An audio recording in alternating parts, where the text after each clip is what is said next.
So, good morning, everyday folks. Welcome to this whole thing here. So, yeah, getting started a little bit early. I just want to give people a moment to show up and all that sort of thing. Don't really know how many people will be coming by today, but just figured I'd go ahead and get this started, especially since I'm kind of already just sitting here going through the intro of Chronicle Valaria. But yeah, you know what? It's funny. There's actually one thing that I meant to go ahead and mention earlier, with regard to all the mods, in which technically, while Knight of Lodis doesn't really, have a mod of its own, technically speaking, it does actually have a way to be modded. So I'm going to be showing that off as well. So hopefully we'll, see what kind of cool stuff we can do with that. And alrighty then, so let's see if this is going. For some reason, Twitch is being a little bit funky right now. For some reason, just told me that 21 seconds of this thing existed, despite the fact that I only had it running for about 10 seconds at the time. Bit of an odd duck, I suppose, but oh well. Anyway, so, yeah, there's a bunch of things to cover with this mod, first of all, but like I said, we're just going to be waiting for some folks to come in here. I mean, I can't really understand most of this mod, to be completely frank, but I've played the originals enough that I'm fairly confident in terms of knowing what's what here. Funnily enough, I didn't realize before that all your characters actually started with finishers. So, like, all of your finishers that you get at the end of the game, you just have that at the start now. Kind of like you do in the PSP version. But yeah, it seems like, by and large, and I'll be covering more of this later, but it seems like, by and large, the whole shtick with Chronicle Valaria was just to take the good stuff that ended up coming in from, well, basically from the entire genre and, I guess, series as a whole. So, for example, you've got something similar to the Brave system, from what I understand, from FFT. You've got something... You basically got all of your new characters and finishers from the PSP game. You've got the, well, basically the better game flow of the SNES version. I would have liked to see it come out on the PS1 version, to be completely frank, just because the original SNES ROM does have its problems. Unfortunately, there were a lot of weird limitations in situations where, for example, it would just completely break your save or things like that. And from what I understand, this is a frighteningly huge mod, so, obviously you don't really want your save broken during that kind of thing. Hello there, Mr. Pro Cow. Keep saying unexpected error. Yeah, I don't know what happened.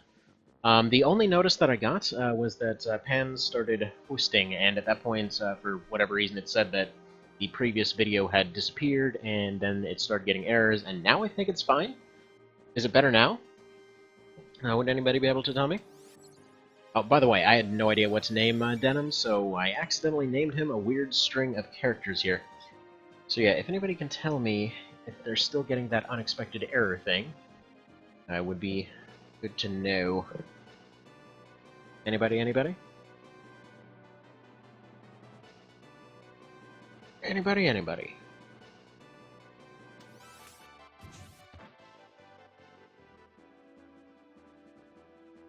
It would decide to break on a day like today. It totally would. Yeah, we're just going through the intro at this point anyway, so the thing properly starts in 7 minutes. Just figured I'd go through this stuff and see what we can cover. Do a little bit of testing before stuff went properly going.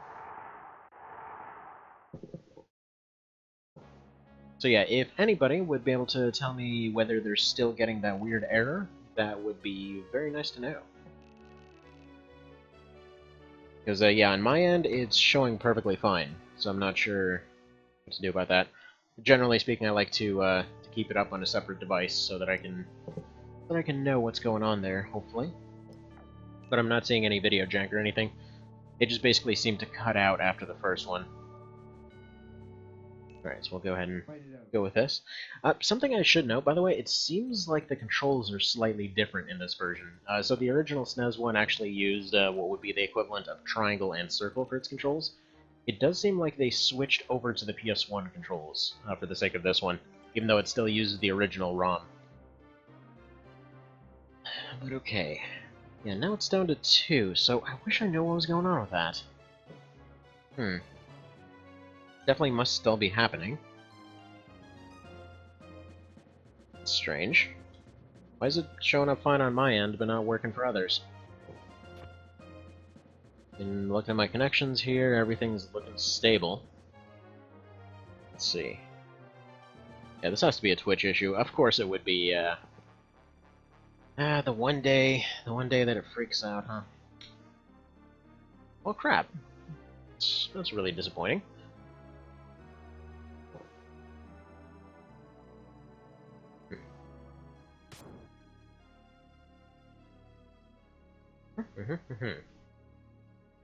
Unexpected error. What does unexpected error mean? Like, I know it's unexpected, obviously, but I've never seen it give that message at this point.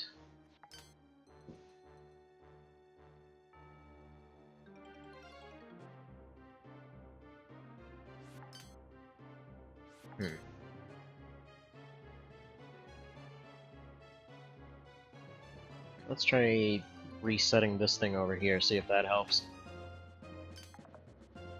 Okay, resetting Twitch on my end, seeing if more stuff pops up, seeing if I start seeing this issue.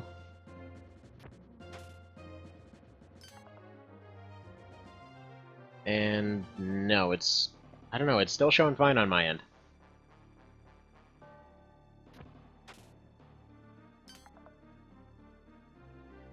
Well, poo. What am I supposed to do about that?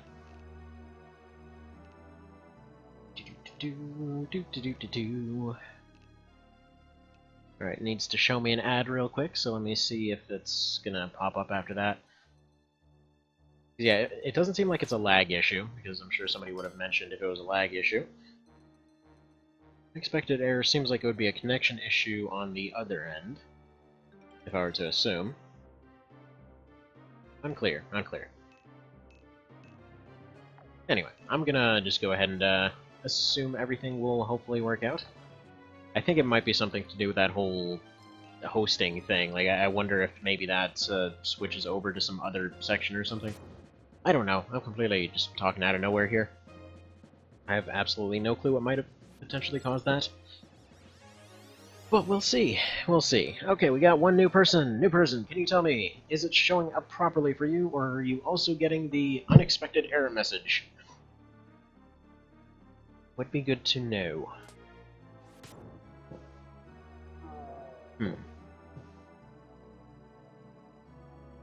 Snow, maybe so. Does anybody know? It sure would be nice, but I can't have information. Yeah, I don't know. I'm just gonna assume everything's fine now. Maybe it was an issue on Cow's end. Ooh. Well, that is just a bummer for him. Actually rolled that 3% dodge. But alright, so we're still 3 minutes from starting this thing properly. So we'll be kind of getting and diving into all the mods at that point. Why am I repeating it at that point twice? No friggin' idea, that's why. Yeah, now wait. Third guy disappeared, so it does seem like it's still going on. People are coming and they're immediately disappearing, so that error should definitely still be there. What the crap? What is going on with that? Let's see. Let's see. See if I can get a hold of Mr. Cowman, tell me what he's seeing on his end.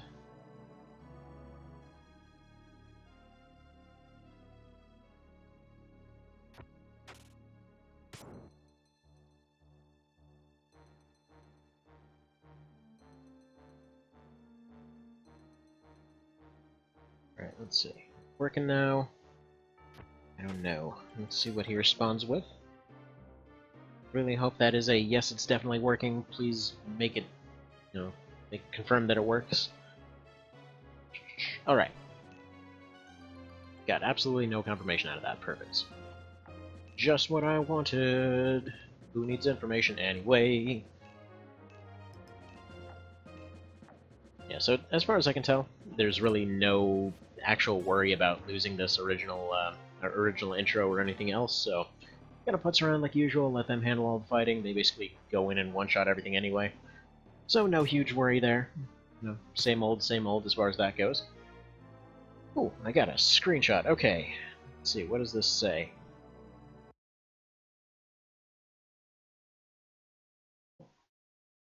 What in the hell? Okay, hang on, it's having some weird crashy type issues. Give it just a moment here.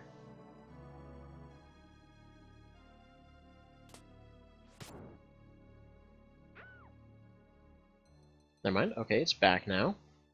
Seems like that was a temporary jag. So let's see. Yeah, I'm coming back to it. I'm still not seeing that issue that the folks were having. So hopefully it gets resolved. Not really sure what I can do aside from just go forward on this whole thing. Yeah, there we go. A couple more people just showed up. Hopefully maybe one of you guys can tell me if it's properly showing up now. Has the glitch or issue or whatever else finally passed over? Have the clouds disappeared? I don't know. It's looking mighty cloudy out there. But hopefully it has disappeared.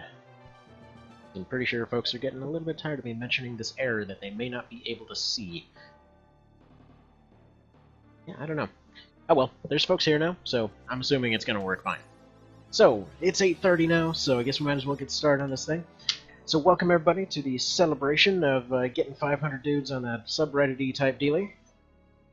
Ooh, hang on. Oh, apparently Twitch was just being weird for everybody. Oh well, good to know, good to know. Alright, so yeah, welcome to the 500 people celebration thing.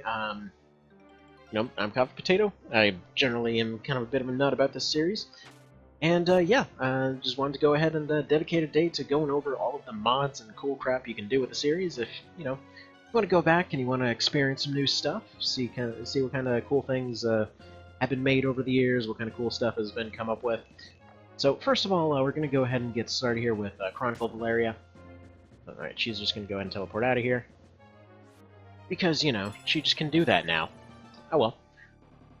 As you can probably tell, he didn't actually get any experience out of that one, for whatever reason. I don't think you get experience out of Friendly Fire on this. But so, Chronicle Valaria is essentially the original of the super big mods for the series. This is a mod for the SNES version of Let Us Cling Together, and it's a frighteningly huge one. Basically, there have been attempts to translate this to English, and they have, let's just say, more than fallen flat.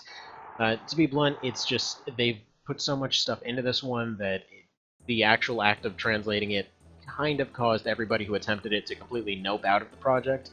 So, you know, just something to bear in mind there. But anyway, if you've played the original enough to vaguely know what's going on, this mod still might be in the cards for you.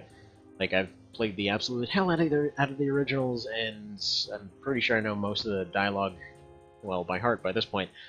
Funny part is, one of the things I was asked to kind of mention at some point is Mr. Tartaros mentioning friggin' superlative flesh at some point. Specifically with his accent. They never actually say what kind of voice he has. Ooh. Okay, whatever. We'll just do that. There we go, that looks good. You know what? No. No. How do I... There we go, we're gonna go 500 dupes. How about that? Oop, wait, no, you go back. A little bit of a janky system. How do I... Oh, crap. Well, whatever that is, I accidentally just selected it. So, whatever. It's 500 Eds now, apparently. Everyone's named Ed. Alright, we get some peoples. I'd like to think one of them is hopefully named Boner. The very first unit I ever got in this game was some unfortunate bastard named Boner.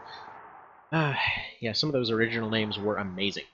Now, alright, getting into the new mechanics of this mod, you may notice on the left, Brave and Fame. So, yeah, there's essentially kind of a copy of the Brave system, and there's also, like, individual reputation for your different units and whatever else. So, like, you kind of have this whole system in the background where everyone is constantly judged on what they do. Kind of like March of the Black Queen or OB64. Also, you may notice, the original SNES version didn't have Ravnus in there, so everyone's favorite creepy fan art character is absolutely here. She got added in. Basically, all the features from the PSP version got added to this one that were good anyway. So yeah, none of the MMO crap, but all of the... you got your new characters. Apparently, they added in the new cutscenes and stuff that they added. I think Azelstan is in here too. I'm not 100% positive on that one because I haven't really gotten that far in this mod. But yeah, so she's in here. She actually can be saved and recruited under different methods. So she's not. So, for example, she can actually, show up in different places. In fact, she kind of reminds me more of Ritz from FFTA, more than what they tried to do with Radness in the PSP version. I don't know the dialogue, but just in general, in terms of the looks and the fact that they can be found in other places, just kind of makes me think of that a little bit more. Now, let's go ahead and save this thing. You may have also noticed in that first fight, you actually start off with finisher moves. So again, another carryover from the PSP version. Carried over from what seems to be FFT is that whole Brave thing that I was talking about. So as they go on, some of them get a little bit more popular. So it's kind of a little bit like alignment in that respect from the OB games. So if they've got a certain amount of alignment and a certain amount of bravery, that's going to be the prerequisite for some of the classes. Generally speaking, if you're going around doing grind fights, all that sort of thing, you're going to end up screwing up their stats. So this is a mod that actively punishes you for trying to go and metagame this whole thing, which I personally absolutely love. It really bugs me when a game lets you metagame the thing to death. Actually, it's one of the reasons I always tell people to try OV over the original PSP version, because it's just the metagame is so easy to achieve in that one that it stops becoming a strategy game and just becomes more of just mash attack till you win. Anyway, you may notice here, new classes. I guess not necessarily new for the series, but we got fencers over here. So these are actually coming in from OB64. So you actually have an interesting class progression system in this one, in which everybody starts off as one of these basics, and then they end up progressing based off of their alignment, based off of their reputation, and all that sort of thing. And what it creates is a thing where you're kind of naturally promoting people as they go along.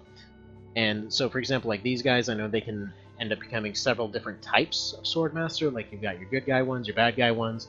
Some of them specialize in more support things and all that sort of thing. Like I'm pretty sure soldiers can go Berserk or Knight, and then from there go like either Paladin or Dark Knight or that kind of thing.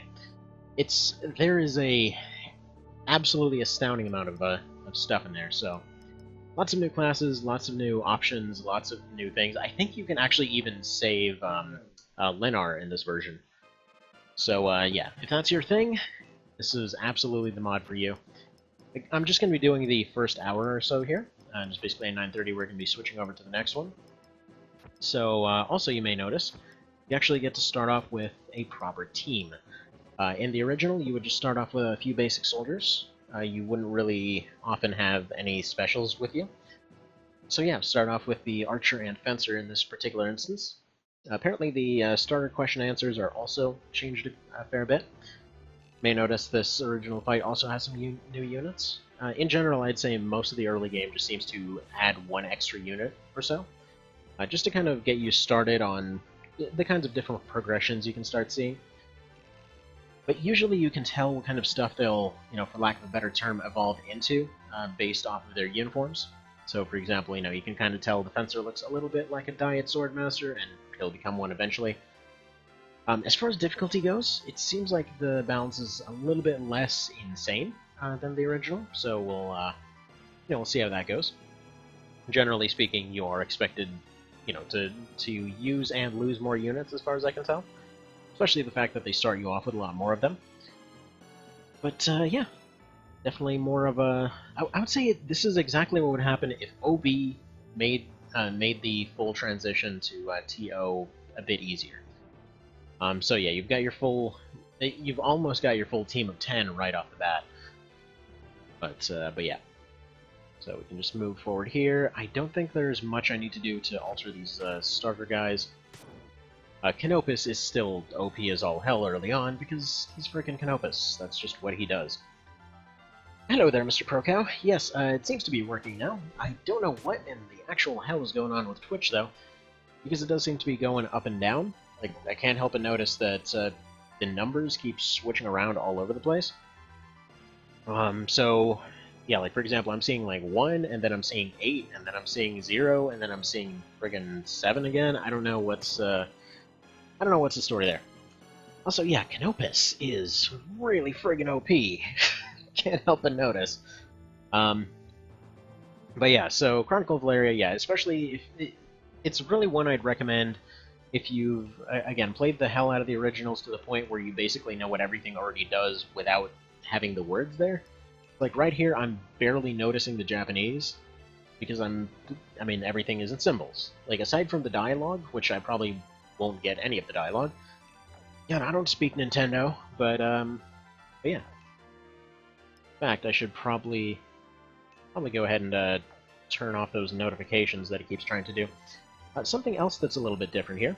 You may notice all of the little elemental bonuses are quite a bit heftier, and this is something that Knight of Lodis did as well. Actually, it's something that the SNES version and the PSP version were a little bit of an odd duck for, because you essentially had elemental bonuses that were kind of worthless in many cases.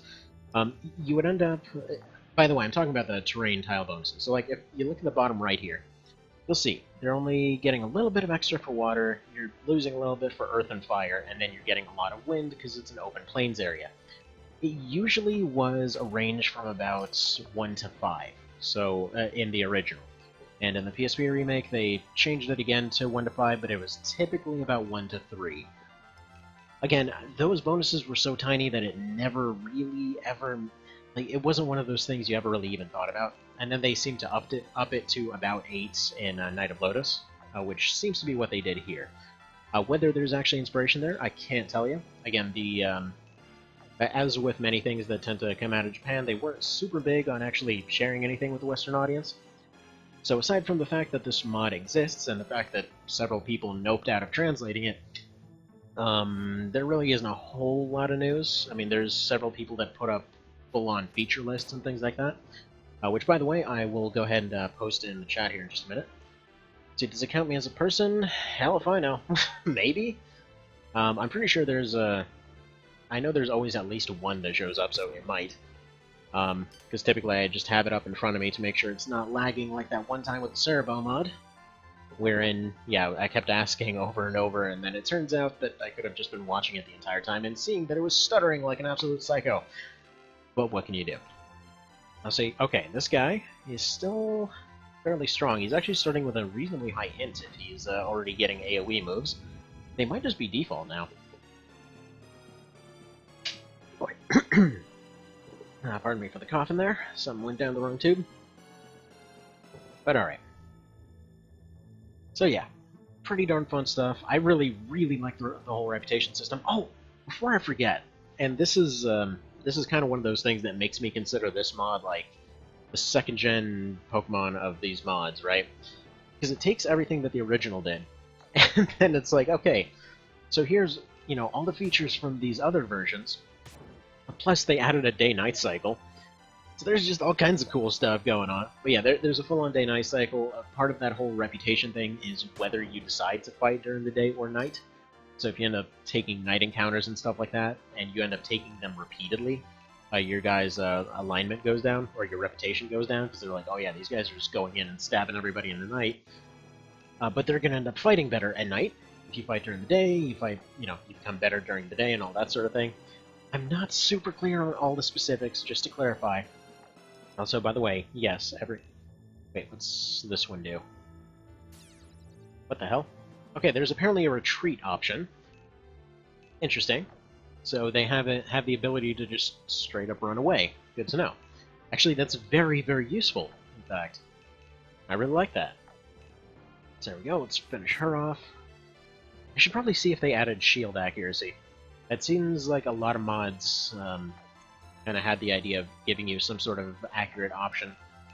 In FFT, it was usually something along the lines of, like, with Cerebro's Aim Strike, or with FF 1.3's, whatever the hell it was called.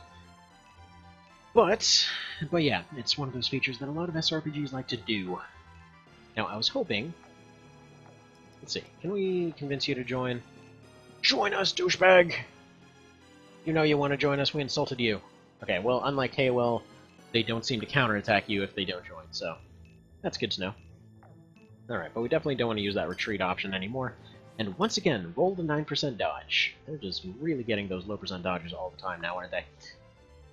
Yeah, I probably want to retreat that fencer out of here as soon as possible, because they're in pretty rough shape. Let's see, will you count as 2 viewers if you watch on 2 systems at once? Hell if I know. I'm assuming it probably must go by IP or something like that. I mean, I'd assume that's the way they do it. So probably not. I mean, feel free to try, what can I say?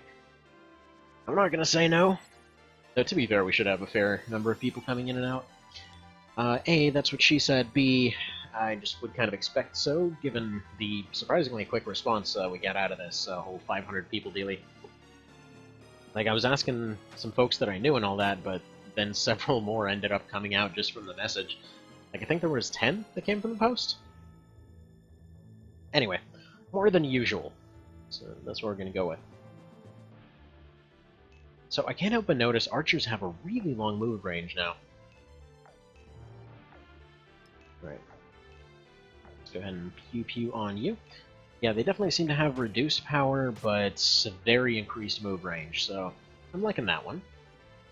Generally speaking, I like to be able to move my archers around, but it always bugs me when they're super overpowered. Again, one of many things that was a little bit strange with the PSP remake.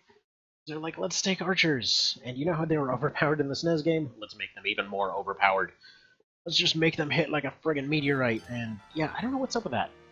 That weird pause that we're getting about like once a battle there, that did not happen in the original, so that might be a mod thing.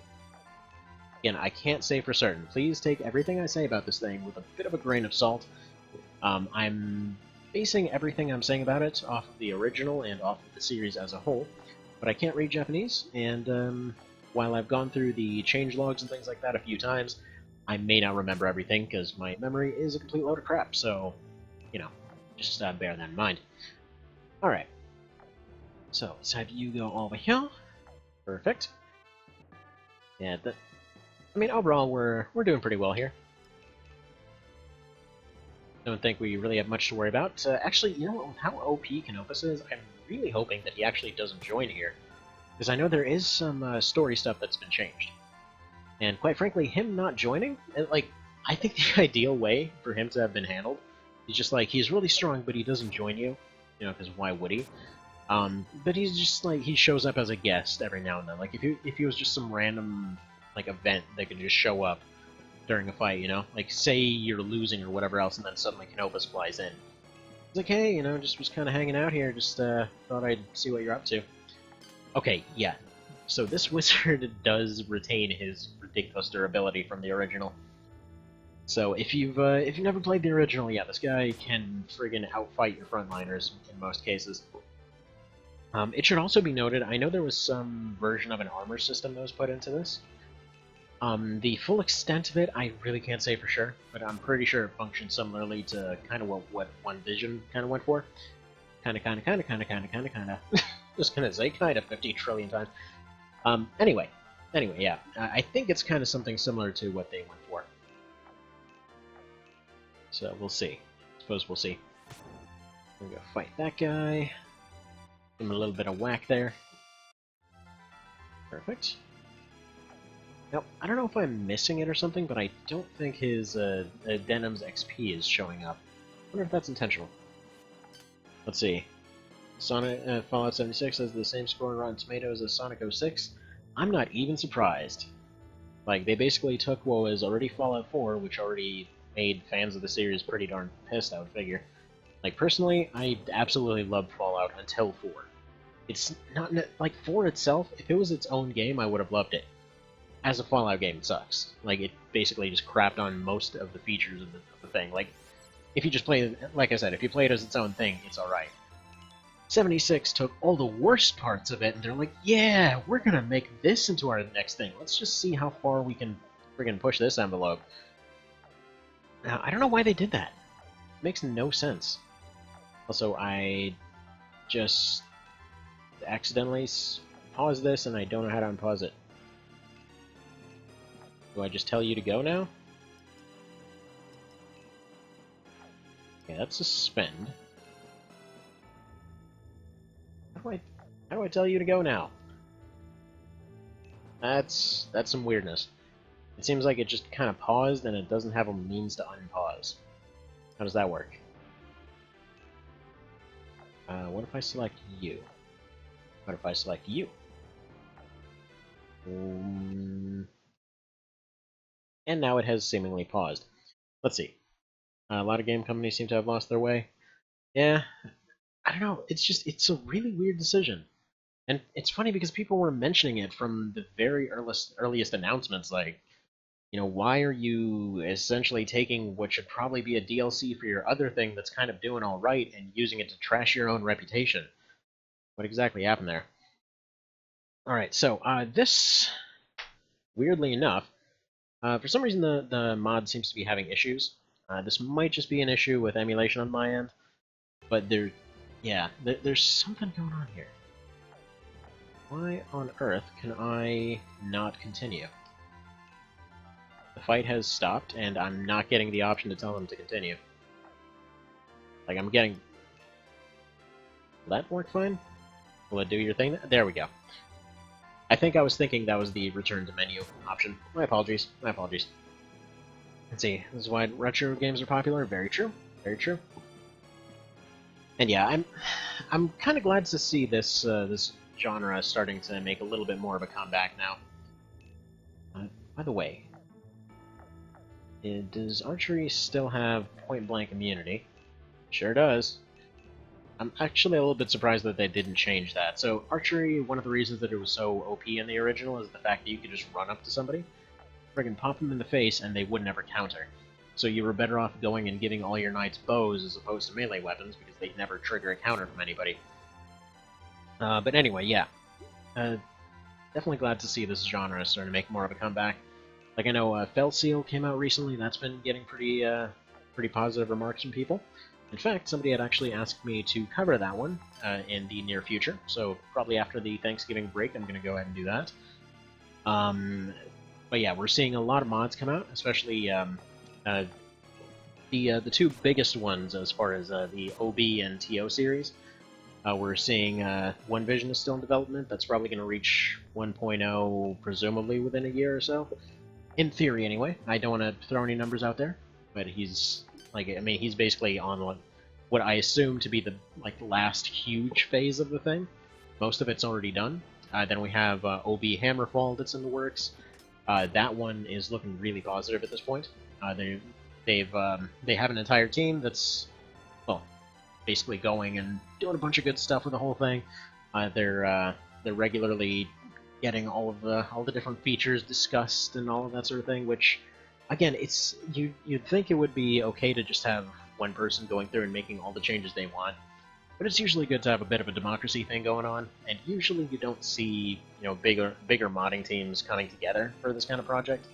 But OB64 is, interestingly enough, one that brought some people together, so it's good to see. It's definitely nice to see people still going and having an interest in these kinds of projects in this day and age. Yes, we got a guy. Like, hey, you're about to die. How about you don't die by joining us instead? And he's like, okay, that seems like a good deal to me. Unfortunately, they didn't bring over the KOL feature of having anyone able to negotiate. Personally, I really, really love that one. It's actually something that they allowed in TO PSP as well. But yeah. Aw, he's gonna kill that guy. Let's see. A lot of people got a bug where they couldn't delete the demo until they bought the game.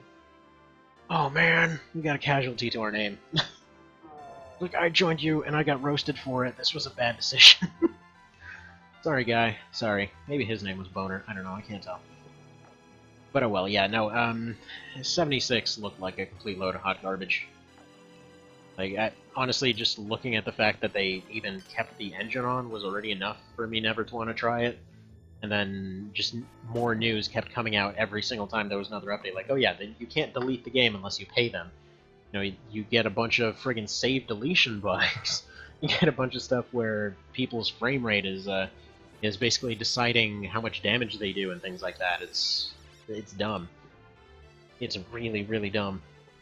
Which is funny because I remember people freaked out with Armored Core when they changed it to frame rates deciding how blades function.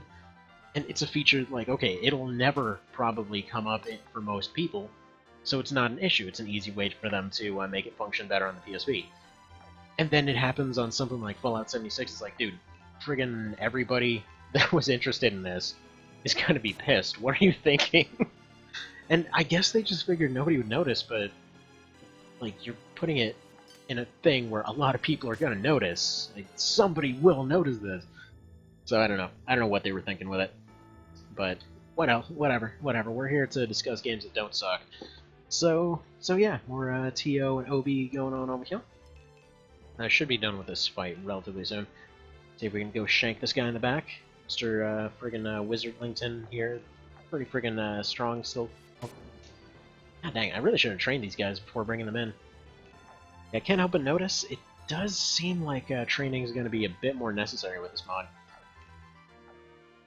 Right. Oh, actually, a cool feature I noticed. You may have seen it yourself a couple times here. But the AI actually does know how to fire beyond range. So, yeah, it does look like maybe archers are still a little bit OP, because they're doing more damage than my melee guys. It's not ideal, but whatever. If they put the other systems in there, you know, it'll still be good. King Arthur's World, yeah, I promise I'll do that one. Do it. Just a bit short notice, and then this was happening, so probably gonna be doing that. It's nighttime. Okay, we get to see the nighttime mechanic. I don't know how many turns this lasts, by the way. But yeah, so we get nighttime haps and everything. I wonder if... Oh, I guess the other one was kind of midday. Oh, I wonder if that means every time there's one of these scene transitions, or one of these pauses, that must mean that it's going through a another cycle of the day. That's what that is. Awesome! I actually didn't know that it changed mid-fight. I thought it was something that just kind of changed from fight to fight. So yeah, that's really cool to see. Alright, are you going to be able to finish him off? Yes. So she gets that finisher. I was going to go and try to recruit him. Oh well. Can't have everything. So yeah, a lot of really cool features in this mod. One thing that I want to kind of plug here, there's a guy also on Twitch here by the name of Strider Kane. I'll make sure, when I make the video version of this, I'll make sure to include all the links to all the stuff, by the way. But he did say he was going to go try to do a full run of Chronicle Valaria at some point, if that's your kind of thing. The guy knows Japanese to at least some degree, so, you know, you might get a little bit more value out of that. So, yeah, definitely something to go check out there. And alright, by the way, I'll make sure to put the link in both video versions, so the Twitch version and the YouTube version. Man, my soldiers absolutely suck right now. Alright, please don't get crit killed here. Yeah, friggin' Neo over here. Wizard Neo. Though, again, the fact that this game lets you train whenever, I guess it's at least fair that they give you, you know, relatively overpowered guests, and then they give you pretty overpowered stuff to fight. Because yeah, you can train however you want, really. And if you're going out and trying to collect loot off of fighting random battles or whatever else, you'll just constantly end up losing reputation, and people will hate you, and it will affect the story. So, interestingly enough, a lot of the decisions and stuff from before, as I understand, a lot of new decision sections got added. Okay, hell yes, we got him. Rank D, whatever that's for. Apparently they also rank up as time goes on. They rank F, rank F, rank F, rank F. Wow, we are the F team to a frickin' T here. Holy crap. And then he's at rank D. They're both at rank D. Fine, whatever. You guys just be all fancy over there with your friggin' ranks and everything. Yeah, Fame 150. So he comes in relatively promoted. So let's see if we can maybe change anyone's classes here. What a terrible night to have a curse. Well, no one's terribly cursed, that's the problem. Then again, maybe they were cursed with bad accuracy. Okay. The fact that I can't make jokes aside today, or jokes today aside, dang it, brain. Use that thing where you function. What is your problem today? Got a whole bunch of different stuff here. What is it actually going to tell me? Okay, I was hoping to see the different stats on these things. I'm not sure what the cards do. I'm assuming this is also a carryover from the PSP version, where you can... actually, no, I do know what these do. Somebody told me that you can actually collect your cards at the end of a fight and use them as stat-boosting items whenever. Rakes, if you're watching this, what are the odds of being able to do that for one vision? Probably pretty low, because that would be really broken, but still, it's a cool thing. It's a cool thing. don't know if it's doing another day-night transition because it's lagging once again. In fact, I may even cut off Chronicle Valaria early to show off a little bit of a thing that I completely forgot about, and that's in the notes that I put out. I never mentioned the fact that you absolutely can mod Knight of Lodis. I know. How could I forget one of the best ones in the series? And the answer is because I'm an idiot, so, you know, just go with that. Let's go with that. So yeah, pretty basic class here. I have to say, I'm an idiot for not going into training here, actually. Actually, let me go ahead and reset the thing real quick. Because that's what I was meaning to do. How do I reset this? There we go, reset game, reload it real quick. Because I was meaning to see what training looks like now. So this is Chronicle Valaria 2, by the way. So apparently the original just had a bunch of issues or something. So CV2 is the current version. I don't know whether that means it's version 2 or what. But oh well. So let's go ahead and go into training here. So let's set all you guys on one team. We had 9, so I figure the team with the archer needs to have at least a 1-unit deficit here. Again, it's a little bit interesting to see that they changed this over to the PS1 controls. Actually, let's take Canopus out of here, because he is OP as hell. Alright, let's just see these guys fight. See if they do anything differently. I wonder if they fix the AI so that they don't waste your healing items in the middle of a fight. That's why I decided to do it as I did. Ah, good old Tynemouth. I love this map. Friggin' keeping everybody trained up since, what, like 1997 or whenever the hell this came out? 1980. I don't know, I think this came out in like 1991 or something. It's about as old as I am. I forget. No, 1994, that's when it came out. I think. Not sure. Not too positive. Love the music in this. Just love it. Actually, I can't help but notice, I think it's actually using the stage music rather than training. Or no, that is the training music. Sorry. Right? Yes, that is right. Right? Let's see, it reminds me, Pokemon Stadium 2 is actually the 3rd game in the series. Stadium was the 2nd, the original wasn't released and was used for... Wait, really? They only used it for 1 tournament and that was it? I vaguely remember hearing about that, but it seems like a waste. Why'd you go through all the trouble of making a ROM and everything if you're never going to use it? Especially if people are hungry as hell for seeing more of that thing. Strange. Strange. Well, what can you do? But yeah, so after this, by the way, we'll be covering the code system for Knight of Lodis. So as far as what I mean by a code system, it turns out, funnily enough, there's a website that's been around since I was a kid. This is why I find that whole thing so funny.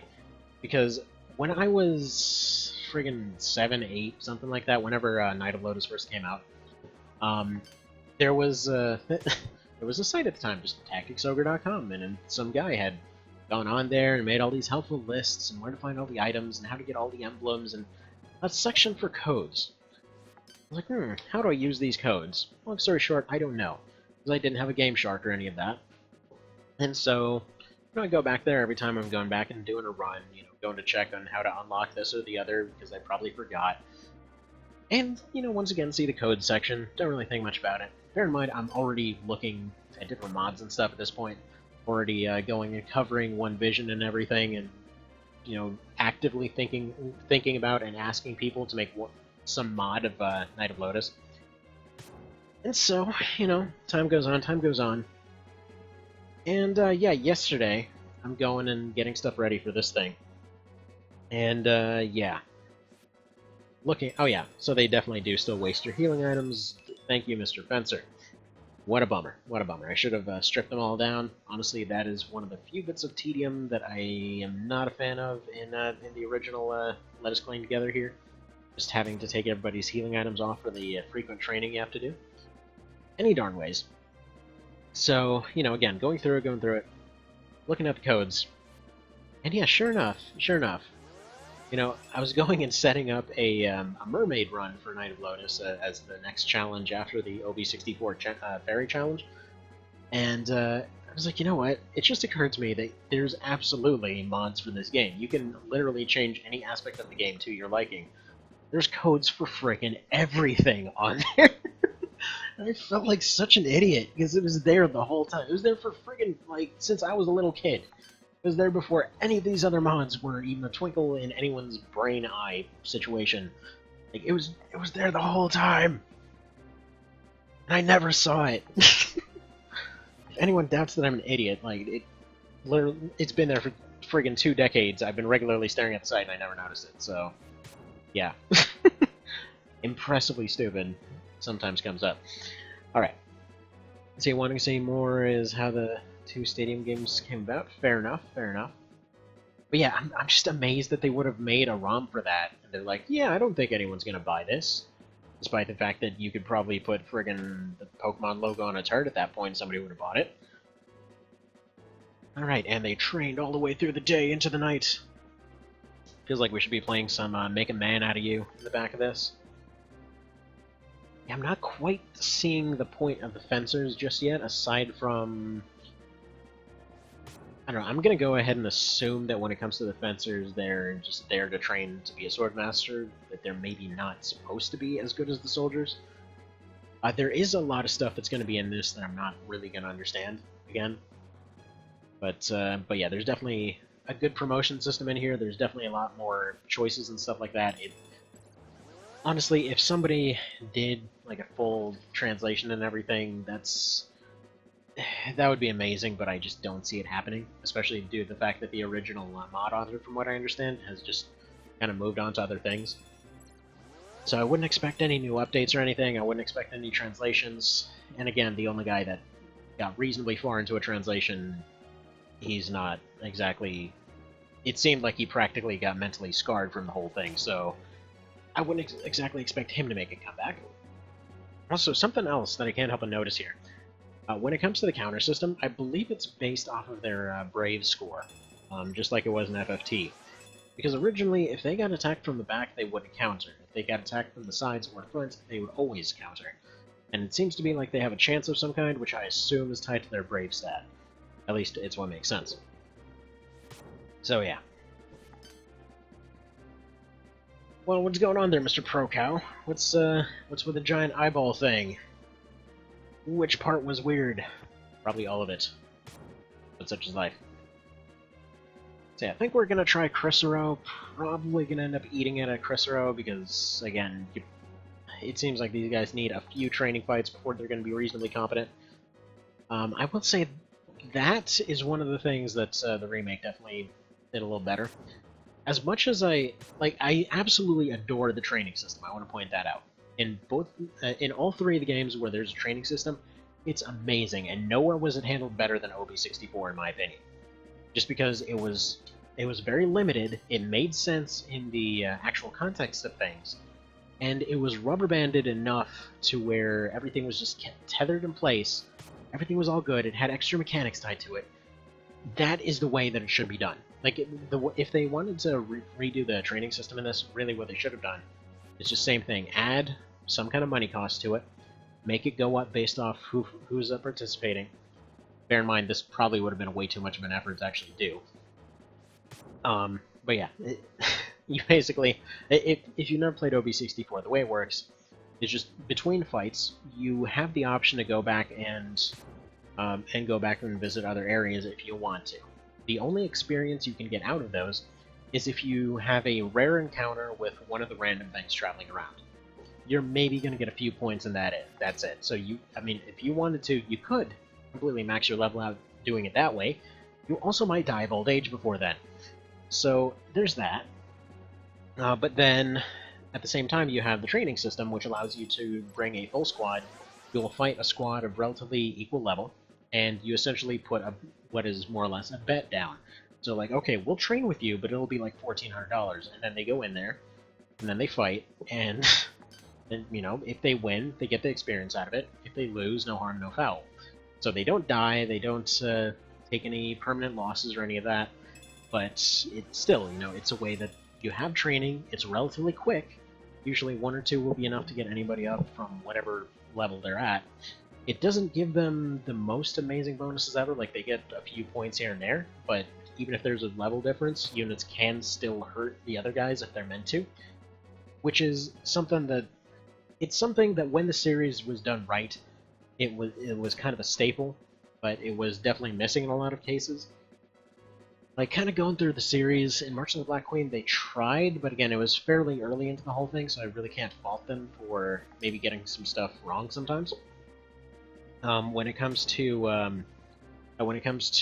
let's say, OB64, they got it, they just absolutely nailed it in terms of balance, as far as I've seen anyway.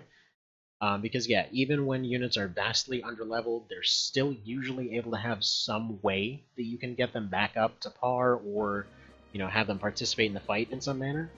Like, hell, just using them as random flanking units or something like that, and then the other guy sees them, and like, okay, you know, I can maybe push my way through the line over there, but then I'll be surrounded by these other guys, and so they'll just panic and run away. So anyway. Oh. How could people think Ogre wasn't connected to Tactics Advanced? Just look at it. I mean, assume there's mirrored images of characters in my phone, not the game. Yeah, I assume so. I don't see any mirror images going on. But yeah, funnily enough, yeah, some folks assume that FFT and OB were, like, especially when it came out, the original version of this game got absolutely trashed by reviewers. So like, oh yeah, look, somebody came up with some cheap version of FFT that they're trying to cash in on its success. And this was the game that caused FFT to exist. Like, it's the same people by the same company that basically, well, more or less same company. They became the same company later. But still, like, this was the game they saw, and they're like, yeah, make this, but for us. And then Matsuno went off and made it for them, and then they rolled in the cash for a little bit. But yeah. It was just, it's really disheartening to read how badly it got treated by reviewers back in the day. Which is funny because that's actually the reason that the remake got made. Because apparently he was specifically saying, like, look, I made this really cool thing way back then, and nobody gave it the light of day because of a really stupid situation. The funny part being, it was only because of the English translation that they ended up having that problem. So they had the SNES version, but that never came to the States. It was the PS1 version that came to the States. Unfortunately, they ended up getting delayed for like a year or something like that with the translation, and because, yeah, it's ridiculously text-heavy. I mean, we're talking multiple routes through the entire game, all the dialogue potentially changing based on who's lived or died or whatever else, and your reputation at the time, and all these different features. So it took them a hot minute. It still came through translated pretty poorly, but it wasn't the end of the world. So yeah, it got treated like absolute crap by reviewers because it came out, like, I think like a month after FFT. So, I mean, first of all, how can somebody crank out a sequel, you know, a month after a thing came out? It's just impossible. But, or rather, a copy. But for another thing, despite the fact that people said its mechanics were quote-unquote simplified and made for like idiots, basically, it's actually a way more complex game. Which is the weird part. Because, like, okay, you don't have the multi-classing system specifically, but you still have the background growths and stuff like that. Obviously, the difficulty turned a lot of people off because, you know, it's SNES difficulty. A lot of people were not classing it for the SNES there. There's a few people new that came out on the SNES that ended up eventually criticizing it anyway. But anyway, so the difficulty turned some folks off, the presentation turned some folks off because it wasn't the fastest thing, especially compared with FFT. The stories are very similar because, again, you know, they basically took a lot of the same elements. And yeah, so they basically said, like, oh yeah, it doesn't have a skill system, which it kind of does. It's just kind of weird. So when they ended up making the remake later, they're like, okay, look, we're going to put the full skill system in here, we're going to have points for everything, we're going to have, you know, skill slots for everybody. Except, you know, because everything has to be that way, they ended up kind of messing that up, and they made half of them just a bunch of passive buffs. Which is why we're not going to be covering the PSP remake, but we're going to be covering One Vision instead, which made it awesome. So alright. This training has gone on for a friggin' billion years here, so let's go ahead and, gonna nope out of this one, go ahead and get our faces caved in at Chrysero. How do I pause this crap? Can I pause, please? Thank you. Alright. Let me go ahead and leave here. Perfect. Presumably everyone got some levels. Now, since I don't know when Strider is going to get around to doing this mod, if anybody's interested in, seeing this stream start to finish, do feel free to let me know, and I will definitely put it on the list. But yeah, so, like I said, I'm not really worried about knowing where the different queues for stuff are, because I'm fairly certain I know where everything is. Oh, interestingly, we're capped out at 4 characters. Okay, so they added character caps. That's good to know. Why am I capped? Oh, man! Oh, man, is the rest of Leonard's team actually going to be in the fight? Dude! Okay, that'd be really cool to see. That'd be really cool to see. Because originally, like, you show up and it's just Donalto. Okay, he looks about the same. Wait a minute, I'm a friggin' idiot. I'm a complete idiot. I just realized I was hitting circle instead of X again. Maybe there wasn't a limit. There might not have been a limit. We're gonna die. Alright, whatever. Let's see how this goes. There's a very reasonable chance this is gonna be friggin' game over right here. Just because I did something really stupid. I could probably reset it, but then again I do want to have an excuse to go reset and go show off Knight of Lodis real quick. So I think we'll go ahead and do that in a minute here. I'm pretty sure there's no way we can beat Moldova right now anyway. Quite frankly, this team is just not ready. Alright. Actually, Donalto seems pretty strong here. He might be able to carry this fight. See, can I watch it, but congrats on the 500? Well, thank you, Mr. Hostile. Appreciate you stopping by. Hopefully all's going well on your end. Yeah, I'm still surprised that we made it to that number. Would definitely not have expected that. Because originally, when Pan approached me about doing this whole thing, I thought, maybe we'd get like 100.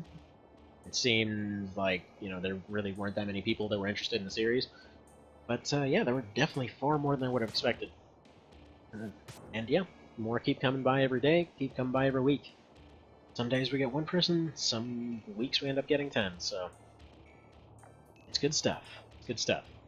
So, oh, I should also probably note, when I'm gonna post this up as a video later, just, to kind of cover everything, like I mentioned earlier.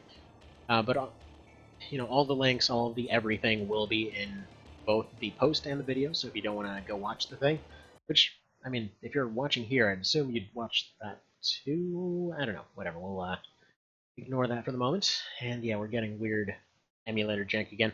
You know what? Screw it. Let's go do some Knight of Lodis real quick, because I want to show off this mod before we move on to the next one. So there we go. Let's, where are ya? Knight of Lodis. There we go. Get out of here, SNES. Look at that.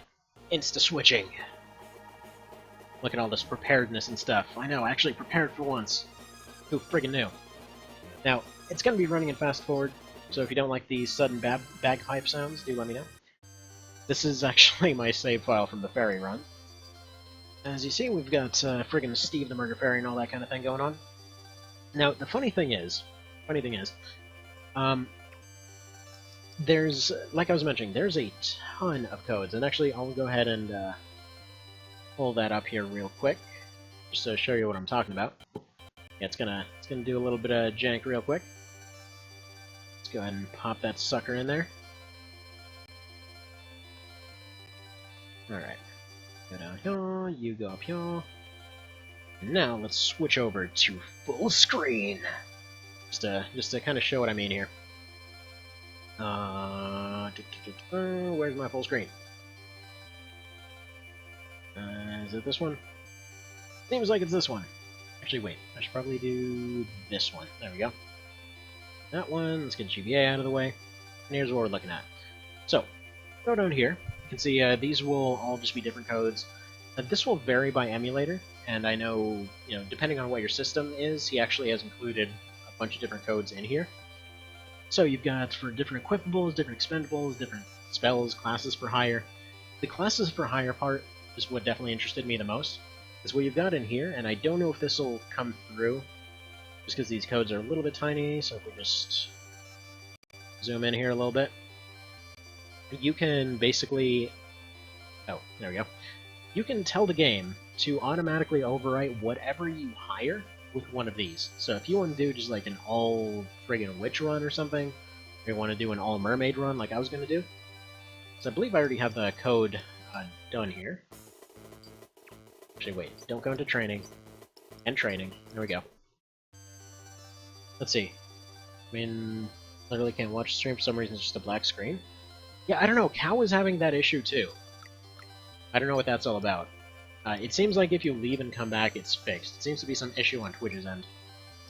But yeah, so like if I hire somebody and, let's just leave them as their default name.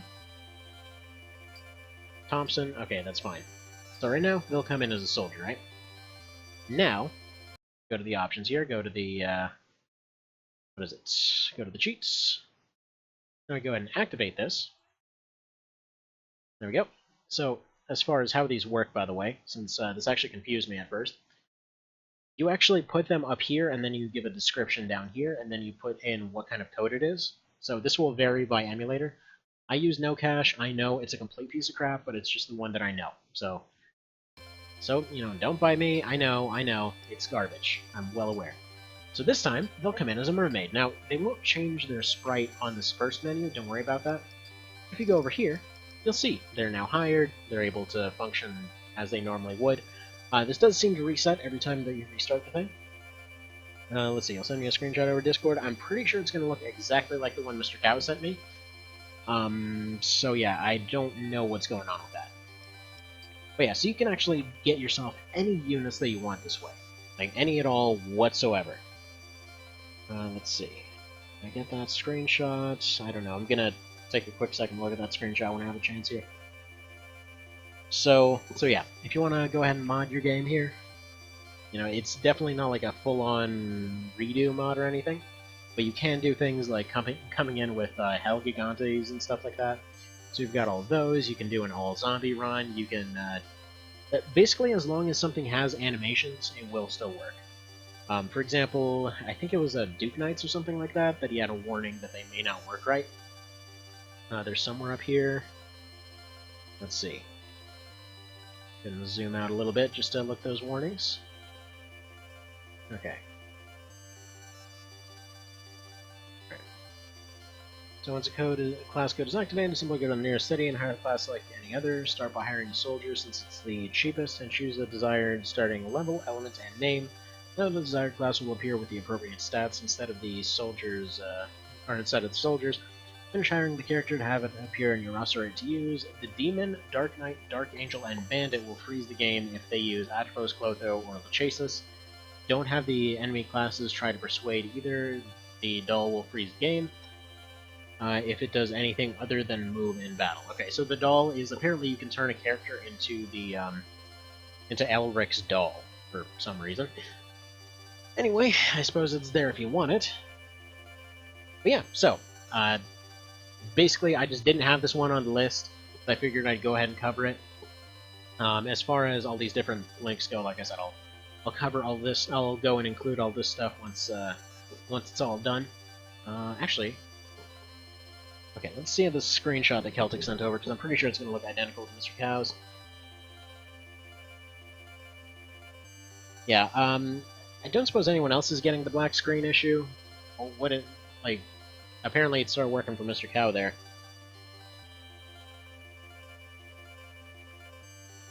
So I'm not sure if that's over on Discord's end. Like on my end, I see everything coming through just fine. For several others, I see it coming through just fine. Oh, that's weird. Now I suddenly got the black screen issue. Hang on, let's try restarting it. And let's see what happens. Is it coming through now? Maybe... Yeah, now it's coming through fine.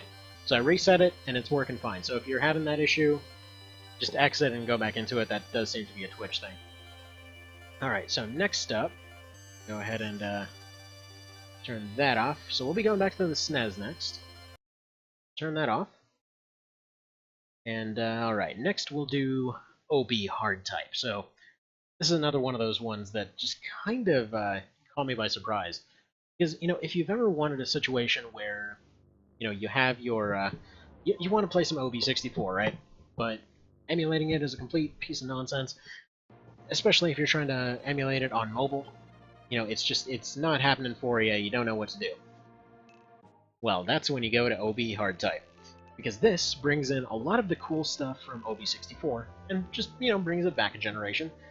So yeah, I'm actually, let's see, we should probably go over the list real quick, just to kind of show this off.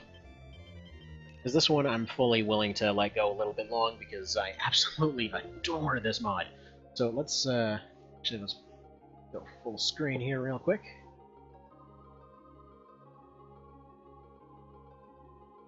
Alright, there we go, pull this up. Alright, and... Alright, going full screen in just a second. There we go. Turn that off real quick. So if we go down here, so general changes. So it gives the AI new and improved unit formations that don't suck to increase difficulty. So there you go. Right off the bat, one of the big ones that both OB mods just really love to point out, because the original formations were really, really bad in a lot of cases. They're like, yeah, let's put our archers in the front row, and then we'll have one knight in the back. This is going to be a good idea. So let's see, as the game progresses, gives the AI increasingly more powerful units over the player, thus requiring more strategy to take them down, greatly improves the performance of larger monsters, denies players access to recruiting higher tier units. This means that no longer can you use leaders to recruit high tier units, get them from neutral encounters, nor get them from the charm item. So previously what you'd be able to do is actually go into certain fights and just convince a guy to join you outright. You'd have neutral encounters with really strong units and things like that. So you actually have to promote into those classes. It's just the crappier ones that are available from the get-go. So higher tier units must be gotten through class progression. It was necessary to increase the difficulty later. Performance of strength characters has been improved relative to int characters, though you can still expect them, the back row, to outpower the front row. Performance of special characters has been slightly lowered, so presumably you can't go and just collect a bunch of uniques and just power through the game that way. That's actually a problem that the entire series has had, wherein they had really overpowered special characters and it got just plain annoying at times. So like, oh yeah, this guy just came in and look, he's special. I know we said he's old and decrepit, but he can chop a dragon in half with a frickin' butter knife. So, you know, that kind of stuff. Let's see, two new classes. Siren, upgraded form of a witch, which is definitely necessary. And Diana, physical female class that can perform in either row. I'm assuming that's probably an upgraded archer. Or Amazon in this case. Dragoner and Dragon Master, improved and changed to female, like the Ogre Battle games that followed. Because yeah, if you didn't know, for some reason the Dragon Master and Dragoner, they were a guy that looked like a chick. It was probably a programming mistake. Anyway, Cherubim and Pixie were removed. To make these, Fairy now promotes into Sylph, and Angel now promotes into Seraphim. Fairy and Angel have been improved to their second tier performance to start with. The Zombie Dragon is now lower tier than a Tiamat, and does not require an item to promote into. Lich is reduced to 2 attacks instead of 3. Princess can't give herself a leadership bonus, which basically let her attack like 4 times in a single turn. Witch's stun got replaced with Hex, which is basically how it works in OB64, wherein they will randomly use several different abilities now. So they use Phantom, Petrify, or Charm, so they can actually attack now. Alright, the following units are no longer buyable. So Joker, Charm, Sunshine, Moonbeam, and permanent stat boosting items. So those are all of your major game breakers. If you happen to catch my fairy run by any means, basically I was joking about using the Joker cannon every single time something went wrong, because it literally meant you could just use an infinite amount of free attacks per turn. It was just really expensive. Some lower tier equipment can now be bought in shops. The crappier half of the game's equipment has been improved. So that is the full change list. Personally, this mod I feel just, it takes all of the stuff that OB64 learned and puts it into the SNES game, and as much as it can anyway. Alright, let's go ahead and be a dude this time. Go ahead and be distant valiant and all of that sort of thing. It's alright. What do you think is the greatest crime against your fellow man? I guess deception. Sacrifice is necessary. Sometimes people have to take what they can't have. But deception, that perhaps is just presidential. Anyway, you want to be sure that your knights abstain from disgraceful behavior. What do you warn them most about? STDs? So you obey the law, don't make empty promises, be kind to all you meet. Yeah, you be nice. We gotta keep our reputation up. Tried to go through this with friggin' fairies and everyone hated us. Like, oh man, these guys are friggin' despots. Trying to just mosquito buzz everywhere. It's almost impossible to find a perfect mate. Which of the following do you look for most in a partner? Funnily enough, this question came up the other day. So I was actually playing some hard type on a SNES Classic. I'd actually modded it to play this, and yeah, my my wife's sitting there in the background, like, what the hell kind of thing are you playing here? Because this came up. But let's say these are weird ones because they don't have friggin' like intelligence or competence on there. But let's say purity, because I'm assuming it's just going to be more like, you know, they generally are not a bad guy. Or lady type, whatever. You're standing in a mirror, which shows your best trait. What are they show in the mirror? I guess I'm kind of strong. Definitely not smart, and definitely not the best person in the world, but hey, whatever. What do you think is the most important thing to remember when walking the path of... Well, if you're walking the path of the warrior, hitting stuff. But I guess try to be a good guy? Though that whole justice thing tends to get perverted in a lot of cases. Whatever. I don't think these questions are changed, but the kinds of stuff that you get out of them, I think... Actually, it might be the same. So your army achieved victory. Who do you credit victory to? Alright. Let's see. Definitely the people. Because this is dickish. This is dickish. This is not dickish. So we're going to go with that. What card do we want to go with? Can I just do this and close my eyes real quick? So, really mean animals, something about tigers, why would you ever catch one by the toe, and this one. Alright. And what do we got here? Justice or something? No, we got Empress. Okay. So we're going to get the ability to heal right off the bat. You actually get all of your cards that you ended up getting at the very beginning. So let's take a look at our starting squad here. Yeah, I wound up with the same one as I did the other time. Funnily enough, as much as people say the samurai sucks, they're not... Okay, they're not amazing, but I couldn't help but notice an interesting property about them, that they seem to function kind of like the Dragoon tries to do in the PSP remake, wherein they're kind of an anti-monster unit.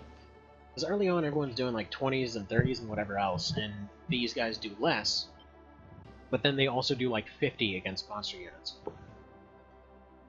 So okay, one of the things, actually several of the things that weren't mentioned in the mod, or in the patch notes, is the fact that reviving units is much harder to do in this version.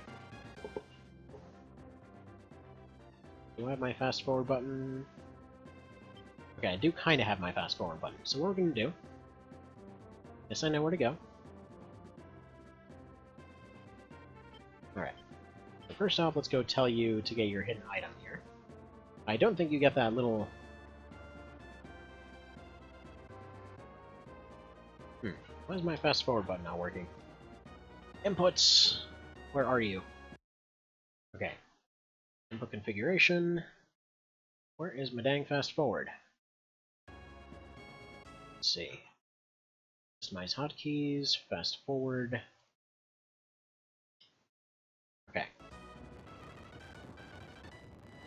There we are. Let's just fast forward through this because it definitely takes a minute to get somewhere.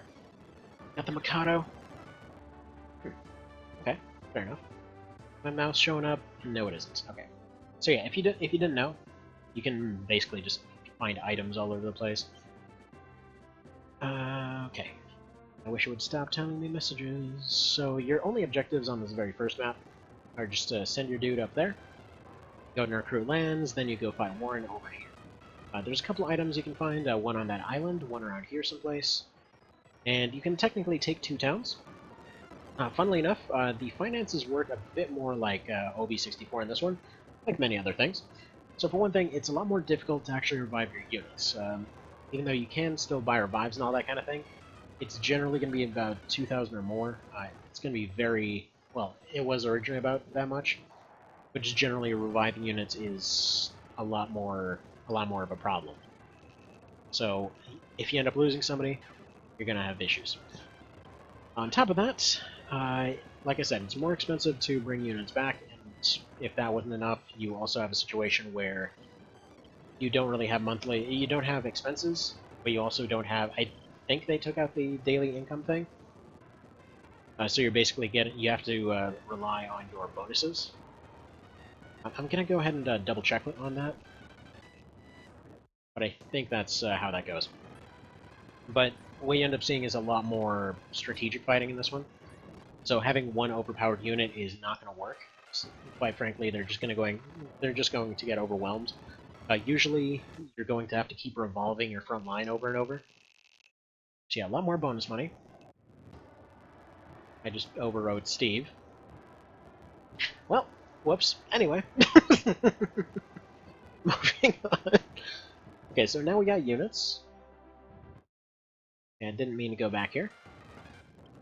But fine, I suppose while we're here, go pick up that item. We can do that. By the way, Mr. Celtic, by any means, did the stream start working for you?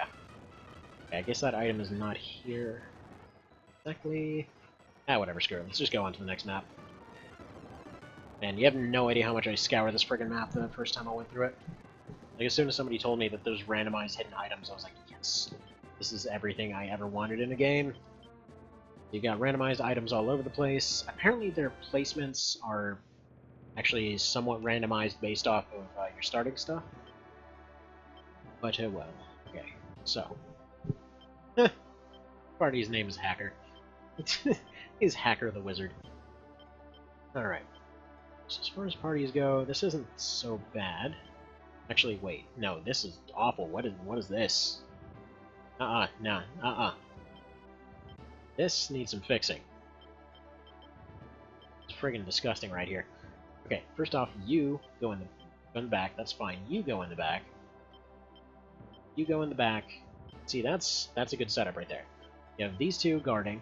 You have those two healers keeping them healed up. You have the one guy doing AoE. So that party should be pretty friggin' strong. You start off with a lot of units in this one. So there's that. Go ahead and fast forward a little bit more. You may notice the music, by the way. This is going to be our first taste of these different fights. So let's have you go over here. We're actually going to go ahead and pause it because I need to deploy several guys out here. So I'm going to have Lands probably march on here. Now let's have you go and defend this bridge. Yeah, if you've never played one of these, it's a very interesting game. Like, honestly, I would say hard type is more interesting than the original, and I know I say that about a few mods, but here's the thing. It's just in this one you end up doing a lot more cool stuff, I find. Like, you're generally trying to control specific parts of the map, you're trying to corral them in certain areas. I mean, it depends on what you're looking for. If you really... The original does a great job with what it does. Like, its main limiter for the fact that you don't want to become overpowered is the fact that you're going to always get the bad ending if you try to become overpowered. Like, you are constantly trying to use weak units as much as possible so that people don't view you as a despot. Which makes sense, you know, it's kind of just how people would react to that kind of situation.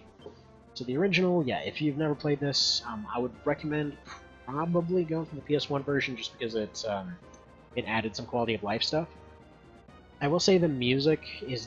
If you're going to be playing with the music, play the SNES version. If you're not, if you're going to be, let's say playing it on a Vita or playing it on a PSP or something, or just playing it on your phone while traveling and you don't tend to have the music on, then you probably want to go for the PS1 version. Just because that one, for whatever strange reason, they added a function where you can save whenever, which is very nice, but then the music also randomizes every single time that you pause the game.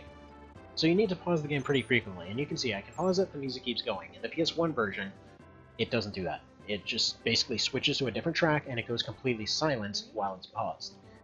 I guess their idea was to try and give you more of an audio cue when, as to when you're actually having the game paused. Still, I don't think it was a very good change. But on top of that, you also have a neat overhead map that you can get. So that's very useful to have. And like I said, you also have the ability to save during fights, so you don't have to wait till the very end of some of these very long fights in order to be able to do that. And yeah, there's actually some visual changes as well.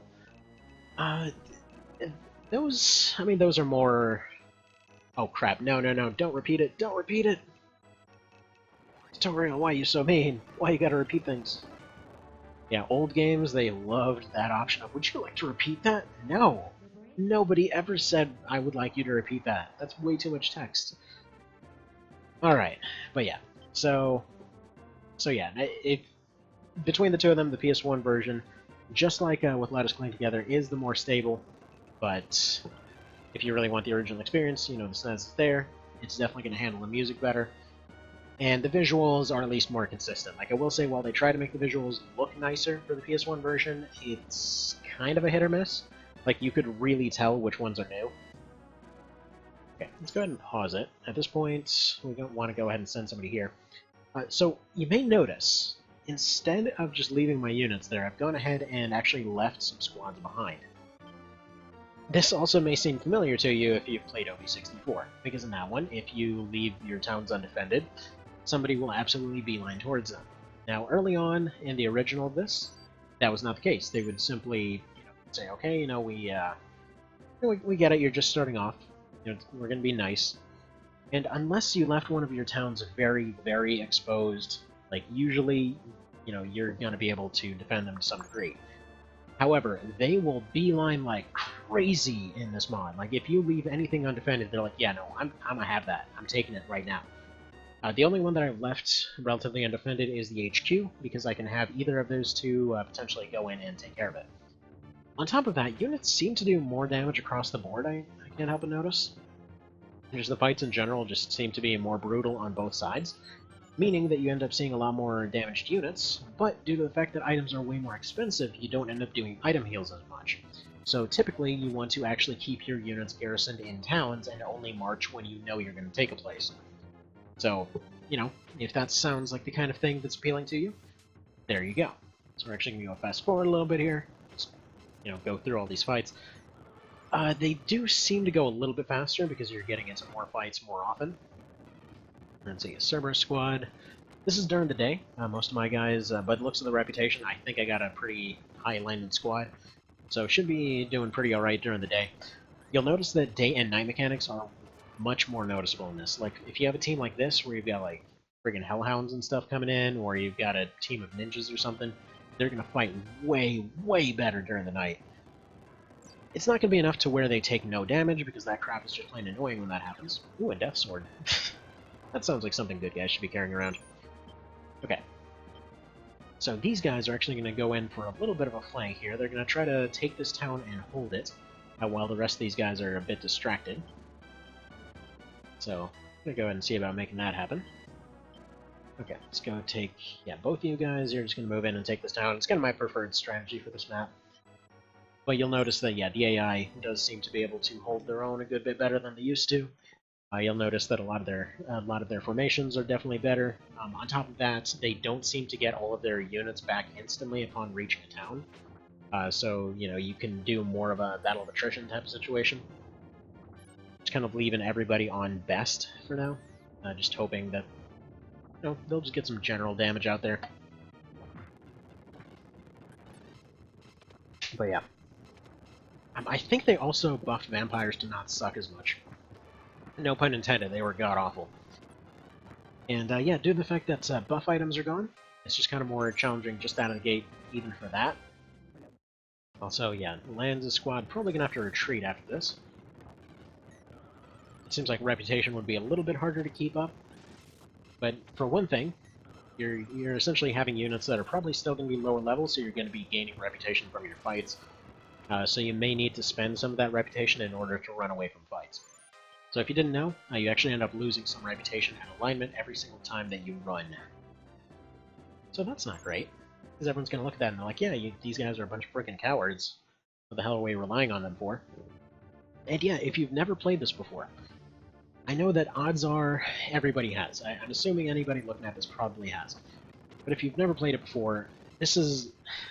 this was the very first one of the series. And funnily enough, it kind of started the whole thing with your reputation and your decisions and everything else constantly shaping everything else around you. Like, in your different maps, you'll have units that will join you or won't. You'll have people that will turn on you or won't. You'll have items that you may be able to get from some folks. You may be able to do different side stories and things like that. Like, it's just, there's a ton of stuff that changes all the time.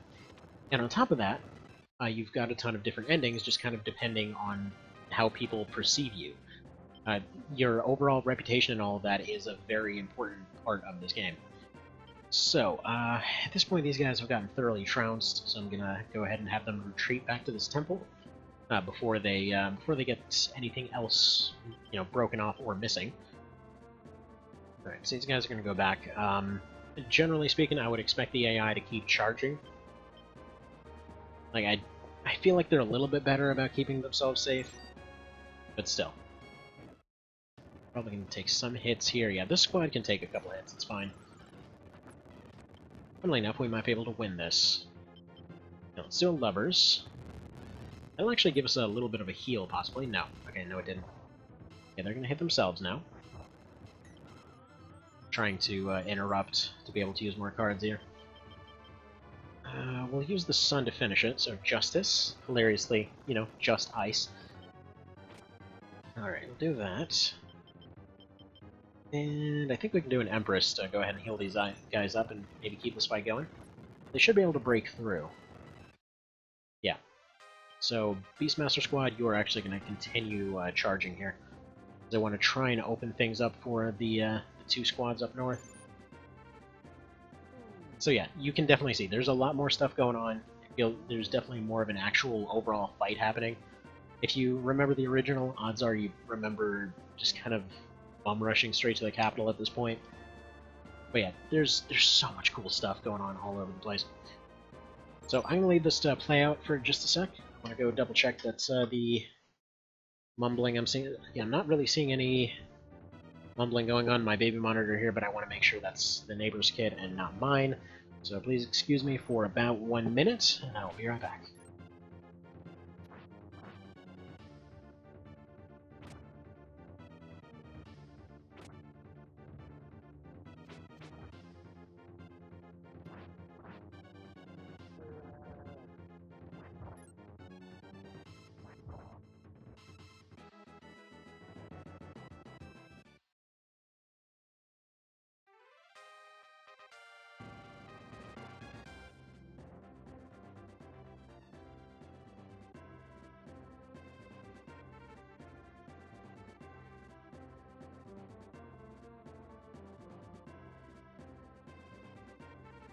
Alrighty, and I'm back, and yeah, looks like that's neighbor's kiddo again.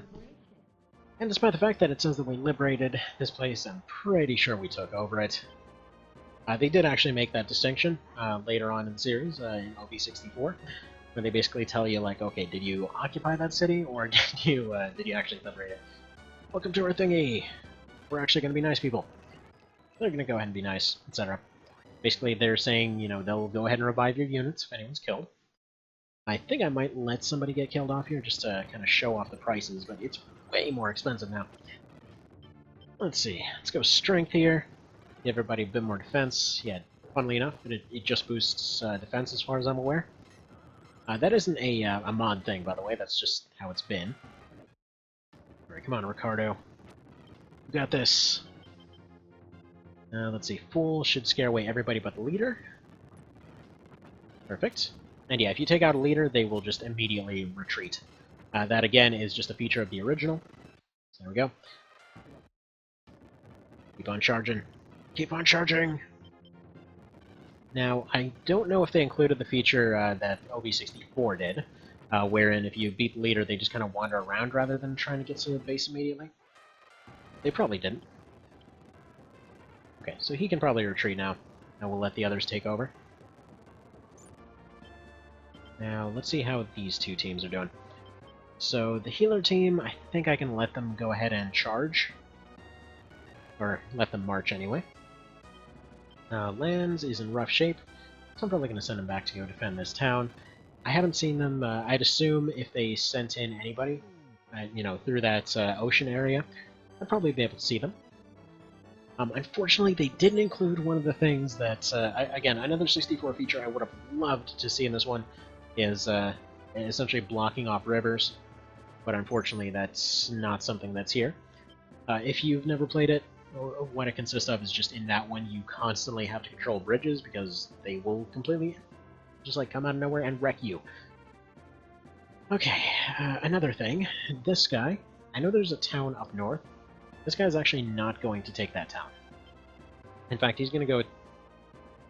No, he is going to friggin' run, because I know exactly what this squad is. I think I do, anyway. No, that's the Griffin squad. Okay, you know what? No. You... Yeah, I'm going to have somebody retreat somewhere. You're going to go here and try to defend the HQ, because that Griffin squad is definitely going for the HQ. So he's going to try to block them off. Like I said, they have better formations now, so that, you know, they'll definitely come for your squads. Or rather, they'll definitely come for your HQ. Because you instantly lose if they get your HQ, so... Alright, so we're gonna have them target leader here. Yep. Slush.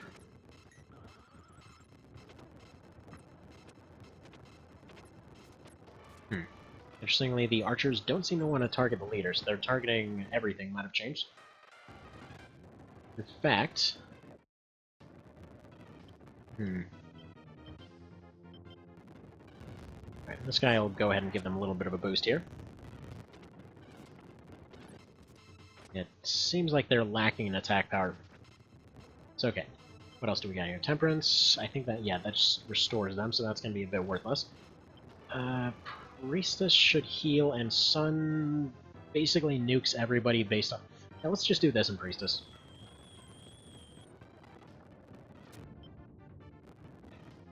That just nukes everybody. Priestess allows us to heal. And there we go. So now they should be able to break through without any real issues. Yeah, I can't help but notice accuracy definitely feels lower. So overall, fights are a bit of a different story. And by the way, Mr. Bin, definitely heard you. There's going to be a Skulltopus added to the next next version of the OB64 Ferry Run thing. Might have somebody wear it as a hat. I don't know, haven't decided yet. We'll see though. They have to get these guys to retreat in order to take the town. Judging by the damage, yeah, they're definitely going to be able to pull that off. Yeah, they're not really getting much support though. Yeah, they're going to lose their knight, but I want them to try and win the damage race here. They might. Okay, so they're going to take the town. Those other units may retreat. And these are just the kinds of considerations that I love about this game. And, OB64 as well. Because the idea is, you go in there, you try to win a single fight to chase somebody out of town, you take that town, you send other units to go deal with their reinforcements, and other ones to deal with the original defenders of the thing, and there's just so much stuff going on. Oh, and by the way, your main character actually does get changed based off your questions. So every single time, potentially, you could wind up with a different character. Like sometimes they'll just have a big fireball thing, sometimes it'll be ice. In the case of when I was doing the ferry run, they literally shot ghosts at people. It's great. There's so many different potential versions. So, it's good stuff, it's good stuff. I think we've almost just about got this here. Yeah, these guys are probably gonna get wrecked. Come on. Okay, they won it, so they got chased out of town. But they didn't get a chance to liberate the town, technically, so they didn't end up getting a loss of reputation out of that one. Yeah, I think the side attack might be a bit of a failure. Dang it. Yeah, as you can see, this original formation, I think, used to be like one of them's on the side, their healer's in the front, and then another one's sitting in the back or some crap. Like, it was just a strange thing where their leaders were always exposed. So now you kind of want ranged units for, like, even just for the purpose of breaking down the leader. And stuff like Samurai and things like that are useful for the fact that they can use their melee attack from long range and stuff like that. All kinds of cool stuff. A lot more things to take into consideration. Right. I'll beat these guys with no problem. I say as he completely misses. Yeah. So we've taken out a few of their squads, we've thinned out their numbers a little bit, but we still haven't taken that town. Like, when did that ever happen in the original? You know? So yeah, lots more stuff to consider. You know, you're usually finding yourself sending out units in kind of injured condition. We'll get to show off how expensive the revives are in just a sec here. And I don't mean to make this sound like a, oh, you know, like, yes, please, you know, hurt more kind of thing. I mean, like, it's not the challenge. It's not the challenge that causes me to like a mod like this. It's the fact that it forces you, or like, it forces you to do different things. It asks you to do different things. You know, there's just different options being explored. Okay, so they chased off those guys. Can you potentially distract them? They should hopefully be stunned for a little bit. I don't know. Who can I deploy here? To edit, can I wonder if I erase the leader. Not erase the leader. Okay. By any chance, do I have an exit gate or something like that? No. Right, so basically if they get over to our HQ, that restarts the fight. Thing is, I expected that caster to get there a little bit sooner than he did. Didn't happen though. So yeah, you gotta be really careful about Griffin squads now. Funnily enough, you even start with a few of those. So yeah, kind of like a whole game of capture the flag with each other's capitals. Yeah, they lost, as expected. Unfortunately, they decided to take the land route as opposed to the water, like I was hoping they would. So we're going to go ahead and retreat then. Oh yeah, I forgot about that. You actually can't retreat in the first round. So that's another feature they brought in from OB64, but there's kind of a background timer going on. So you basically can't leave until everybody's had their turn. Meaning that you can't hit and run anymore. That's one of the tactics that was very viable in the original. Yeah, so there we go. So we gotta retreat and restart that one, which is fine. It's fine.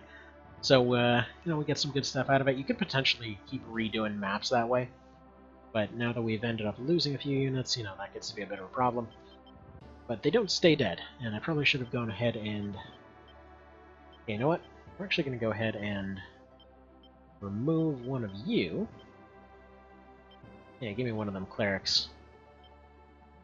Let me go ahead and add a character, like, let's say one of those archers. And we're going to get our own Griffin squad. Yep. Go ahead and take this Amazon.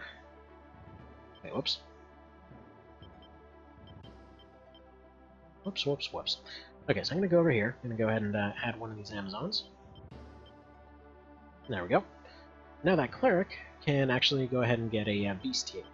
So if you've never put together a squad in this game or whatever else, generally speaking, the way that it works is whatever movement you have, whatever the highest type is what the entire team will have. Now, I don't know if they changed this, which, funnily enough, the water movement type counts as higher than flying. So, for example, if I had a griffin and an octopus, they would swim. If I had an octopus, or if I had a griffin and a fighter, they would fly. So it's kind of funny in that regard, but whatever. So we're going to go ahead and pop you in the back, and then we're going to give probably 2 soldiers for the front here, just to keep them defended. Yep.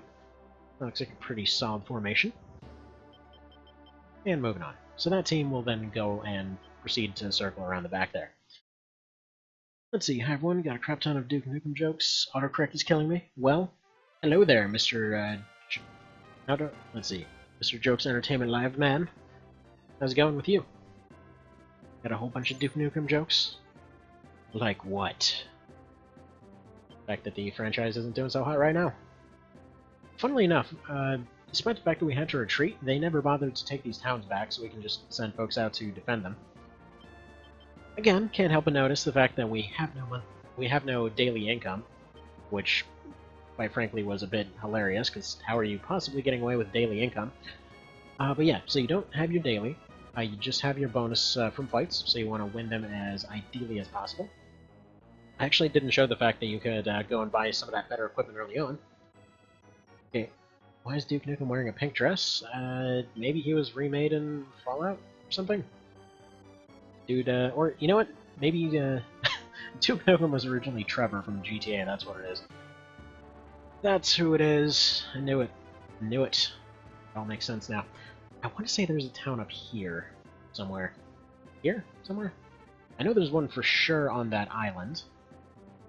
In fact, I'm going to send like 3 units out there. Specifically, I'm going to go send out Griffin Squad here. They're going to go and land themselves on that island. They're going to get a few reinforcements, and everybody else is going to take the lander out. Thing is, I want to try and take out their Griffin Squad. So they're going to get all of their teams back. I don't know if their eliminated units remain, but most of their stuff is going to end up being returned to them. And I'm going to have most of everybody go hang out over here. Let's see. Okay, you deploy, but you stay exactly where you are. And then one more team, let's say you guys. You're going to go over here. In fact, I need to change their formation, because that exact formation is one that caused me some problems in the original. Because for some reason, they've got 2 guys that are filling that guard role in front, but they're like, hey, let's leave our leader completely exposed in the middle. This is a great idea. You know, everybody can go ahead and attack them. I see no problem with this. Okay, now I believe it is... you, right? Yes. Edit formation. Like, seriously, what is this formation? You guys, you sit in the middle. You block. That is how being defensive works. You know, they go in the center, they're all defended. Archers go on the side so that they can fire from anywhere. And we're good to go. You know, it's a good time.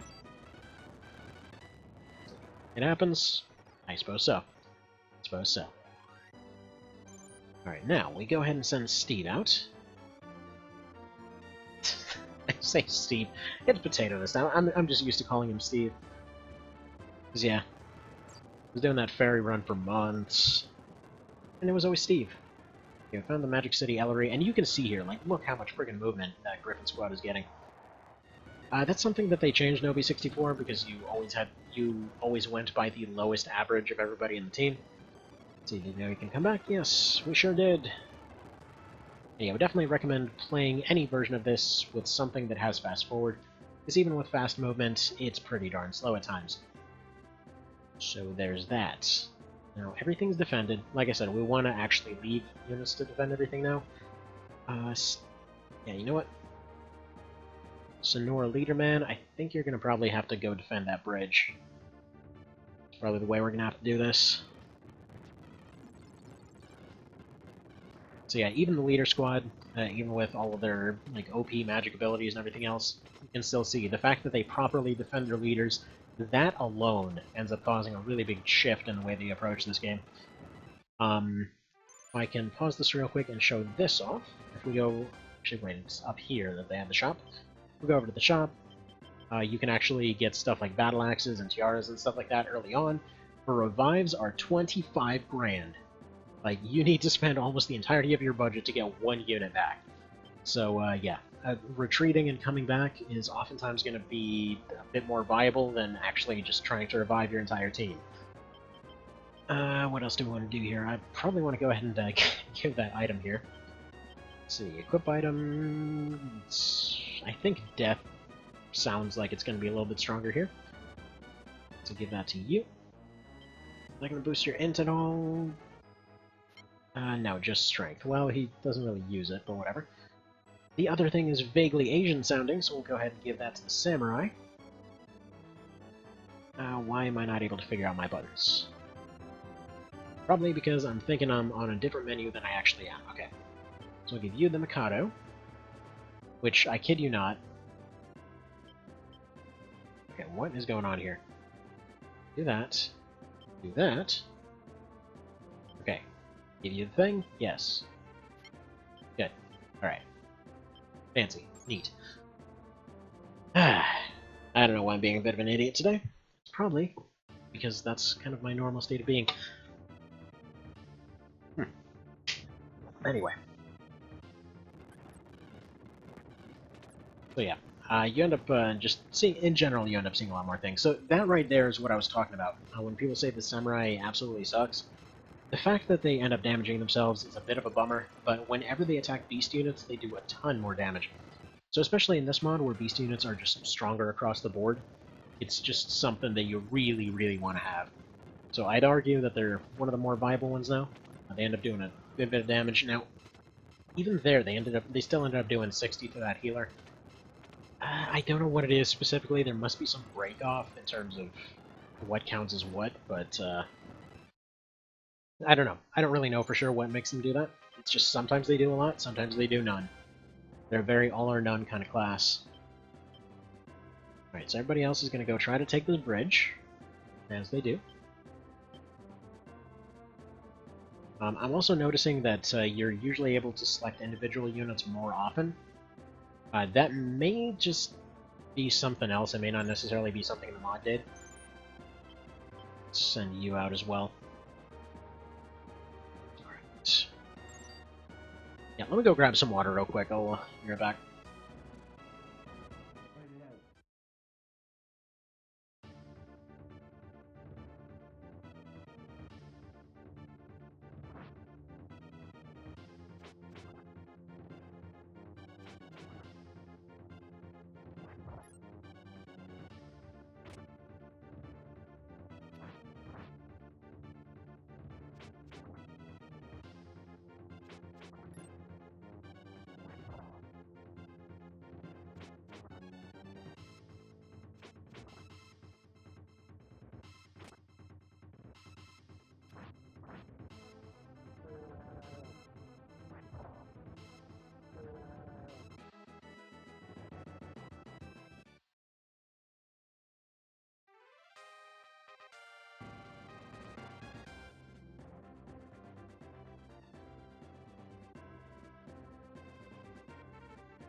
Hello!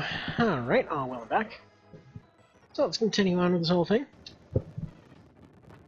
But alright, so, just in general, I was, these last few months I've been kind of on and off, going through different little runs of OB hard type. Like, it's really one of those ones that if you want to go back, you want to have a bit of a different experience from the original, you know, maybe you've gone through the original several times, maybe you know, there's probably way too much stuff going on in there to really know everything, you know, to the point where you can actually, I don't know, to the point where you can actually know exactly where everything is. I mean, folks that I've spoken to that hell just played the absolute hell out of the original, still, you know, still regularly, you know, didn't know where certain things were and all that sort of thing. So, just, you know, it's one of those ones that you might really like.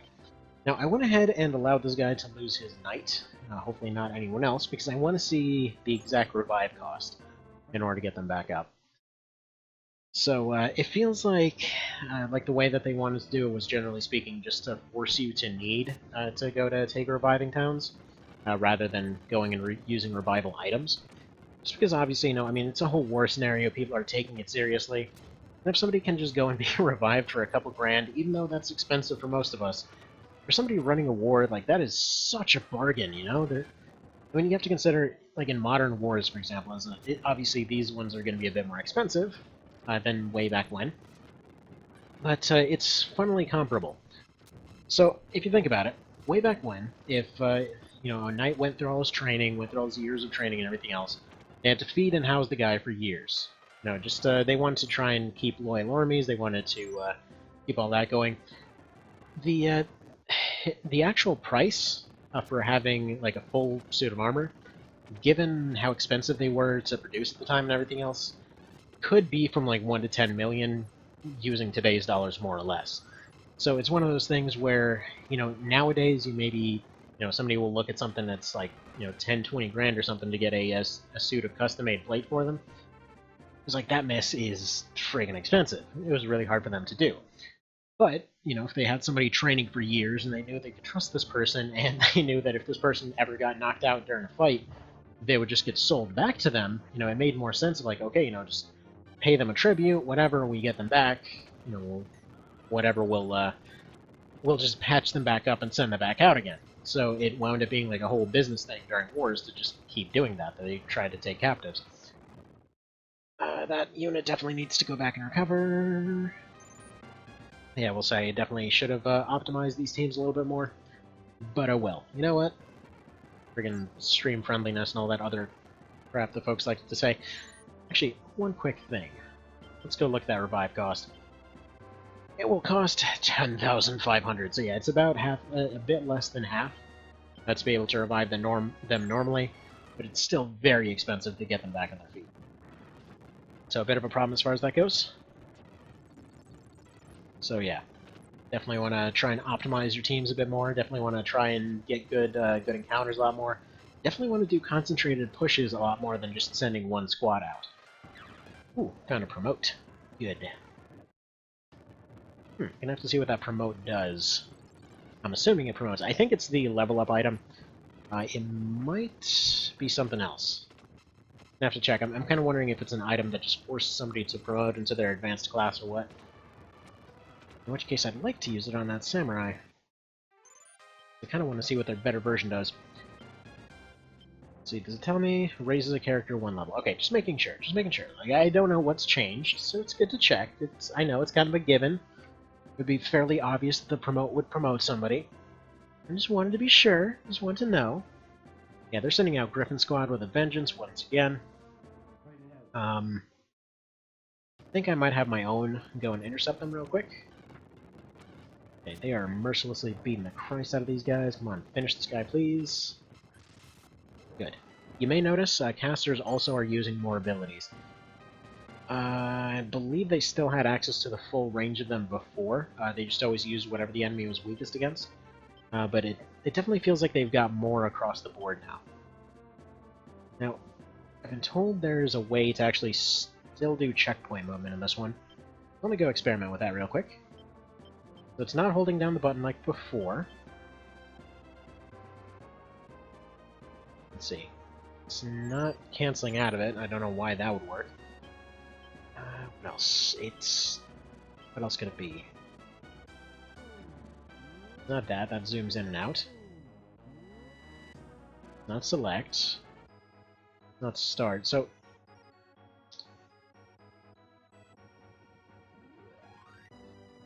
I wonder if I don't know. I've been told specifically that there is checkpoint movement of some description, but I don't know when exactly it'll be. It's okay. Presumably they're heading to the HQ, so I'll just have them beeline over here. There's a chance that if all goes well, they may be able to cut them off. They should run into 3 separate fights before they get there, I hope. That one wasn't able to intercept. Oh, wait, no, they totally were. Okay, good. You guys intercept, maybe take a little bit of a chunk out of these guys. Oh, if you put griffins in the back row now, you may wonder why I put a griffin in the back row. Dude, back row griffins get an AoE ability right from the very start that is crazy strong. Like, stupidly strong. Like, to the point where this griffin squad ended up using a card to switch up their formation, and honestly, if they were facing the other direction, they are so much stronger. Like, it literally got to the point where they took out 3 squads just because of that AoE move. So, maybe not the most perfectly balanced, but still, you know, it's definitely got some cool stuff going on. So, definitely a bit more challenging, definitely a bit more a lot of things. Kind of a little bit embarrassed that we've been losing this one so hard so far. But again, you know, maybe you'll have better mileage on your own run. Can't really win them all. Really, the problem was that I let that Griffin squad go through. We basically had that first one in the bag. We're going to go ahead and retreat now, because I don't want to end up losing them. Can't really take any more losses. God dang. Our neighbor's kid is just so loud, and it sounds so much like mine. Like, I literally have a camera for, between the times that he has to eat and everything. Like, he's already eaten for the day. So, you know, I just basically make sure that he's, you know, he's just playing and doing his thing. But I swear, like, there's just screaming through the wall. And I keep thinking, like, it's definitely them. It's definitely them. You know? Looking over. Just have them right nearby me here and just, no. Not them. It's weird. It's weird how that works. Anyways. Back on topic here. So I think after this fight, we're probably going to go ahead and move on to the next big mod. Since we're kind of reaching about the 10:30 point here. Yeah, let's go ahead and get you moving back a little bit. You need to recover. What is this squad up here doing? Yeah, Hacker has not recovered in a little bit. These guys are probably getting a little bit pissed. At least I would assume they'd be getting pretty pissed. I'm gonna, go ahead and splurge that 10 grand to get him back on his feet, so I can have them go take this bridge. At the very least, they can maybe do some damage. What about you? At 10, you get into town as well. Everybody just stack on in there. Griffin Squad, I'm gonna have you attack here. Now, their Griffin Squad got eliminated. I know that Witch definitely has an octopus, because that's the one that when I was there's that move. Like, it's just so strong. It's so strong. I'm thinking like 2 Griffins and a healer would be probably one of the best early game parties you can make. Alright. Yeah, let's have you go take this town, or at least go help defend it.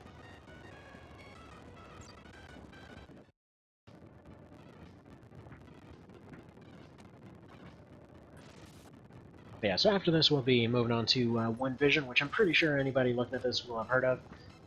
It's definitely one of my favorite things to come out in quite a good long while.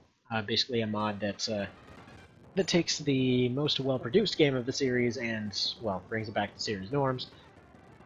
Just because, yeah, some folks definitely played way too many MMOs at the time that they were originally making it. Let's just say that had some issues. Alright, these front guys are probably going to get KO'd pretty quick here. So I'm going to let that happen. I can't really have them target leader, because they can't target very much at all. Yeah, Octopi are absolutely horrific in this one. Yeah, cards don't even count for anything here, so They're gonna get completely rocked. Truth be told, I'm not sure what the optimal strategy would be for keeping that town safe. Because the best thing I can think of is you can potentially get 2 hits off on the witch, and then maybe go ahead and use this, like, I could use this here. That's gonna hit everybody. And yeah, their witches are pretty darn scary now, too. Yeah. Not much they can do there. Can you finish off the squad? Oh man, actually Ricardo's team might be able to pull this off. It'd be pretty impressive if they did, because they can potentially beat this guy. They should win the DPS race. Perfect. Now they go in, if they... Okay, you go for target leader. Temperance won't do anything. If I go target leader, I don't think there's much they'll be able to do for that. By the way, Beastmasters? Oh, dang it, they're getting rocked. That sucks. They had a chance, and then she charmed them. That absolutely sucks. So they're going to take that town. Reputation's going to drop like a rock. Let's see about maybe having Warren go win this fight. Probably about some healing items. That's kind of my mistake. You definitely want to go and invest in some of those. But anyway.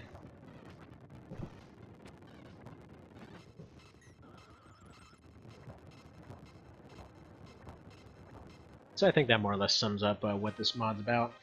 Just, yeah. Of course they ended up taking it. Why wouldn't they take it? So this is one of those ones for when you really want to sit there and, you know, think through all your movements and everything else. It's definitely not one that's going to be super amazing for streaming stuff. But if folks want to see more of it, they can always do more of it.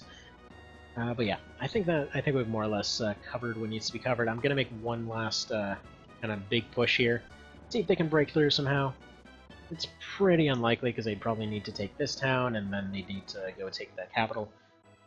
And odds are we're getting pushed through on the top there because, yeah, you definitely want to stock up on your items, use money pretty wisely, and I've definitely not done that. You guys just, if you get knocked out, whatever, you get knocked out. On one big push. Go for that Hail Mary. Gotta go for it.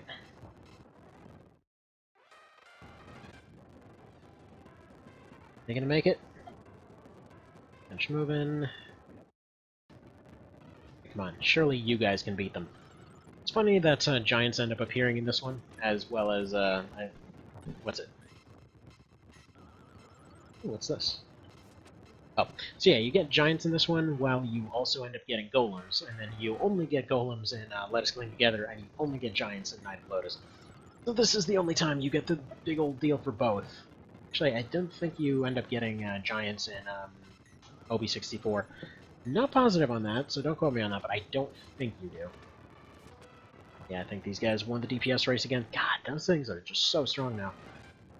As you can probably tell, they're not just there to tank damage anymore. They can give it, they can tank it, they look like the size, or they act like the size they are. Man, even the leader squad doesn't look like they're going to make it through this. Just all it takes is these two giants, and they're just holding this thing like nobody's business. It's pretty darn great. It's pretty darn great. I love the extra challenges that you see here. It's just an interesting, interesting approach to everything. It's interesting to have to go and use different mechanics and all that sort of thing. So yeah, definitely gotta appreciate it. Like, even if it's frustrating at times, you can kind of understand the overall logic of what's going on there. And when I like a mod, that's always the thing I'm looking for, is it consistent with what it's trying to do? Like when it's a thing like this where it's it's obviously trying to make you use different formations, different approaches, different thought processes than you normally would, that you're not just there trying to grind a single unit, because they will get ground into dust. It's that kind of stuff that tends to make a mod more appealing. Because again, it's supposed to be about the strategy, not the RPG. I mean, you're supposed to have both, obviously, but you're supposed to have more strategy than RPG in a strategy RPG, I would figure. That's how I generally like to see it anyway. So, let's go. I think we kind of failed this big push here. If I took back a town, I could go get another card. In fact, losing towns is kind of the big thing for getting more cards now. Man, These giants, they're probably going to go down right here. Probably, if that samurai hadn't missed one of his attacks earlier, we'd be doing much better. But yeah, basic units definitely feel basic now. Okay, so their healer's gone. They can't keep it up anymore. They're done for. Punch them off, thank you. Right, and go take their capital. Do it! Just go do it solo. They're gonna go take on everyone. How long will they last? It's like, watch, this is the one moment where they somehow just magically pull it all off.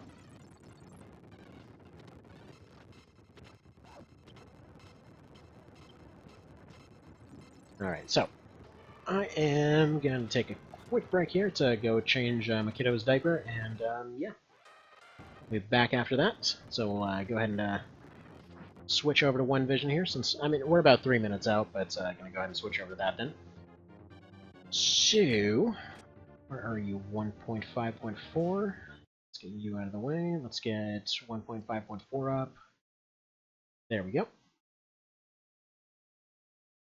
Go ahead and get that mess loaded up.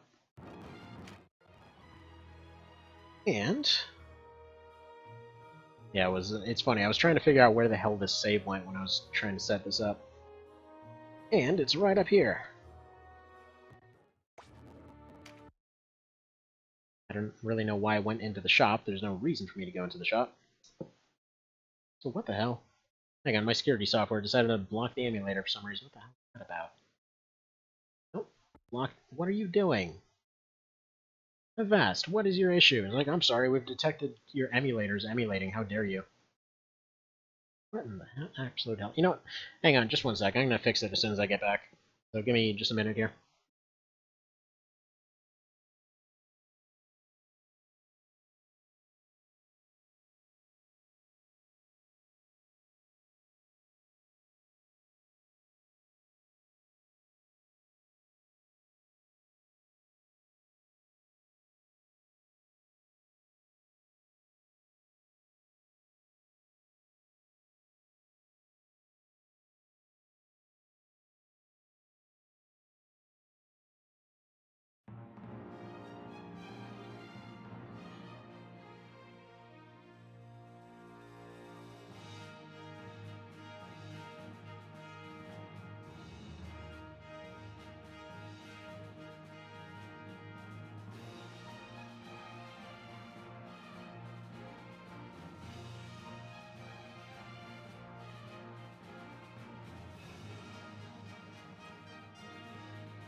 Valerian Isles, jewels of the Oberos Sea, long a center of naval commerce. The people here have struggled throughout history for dominion over these shores.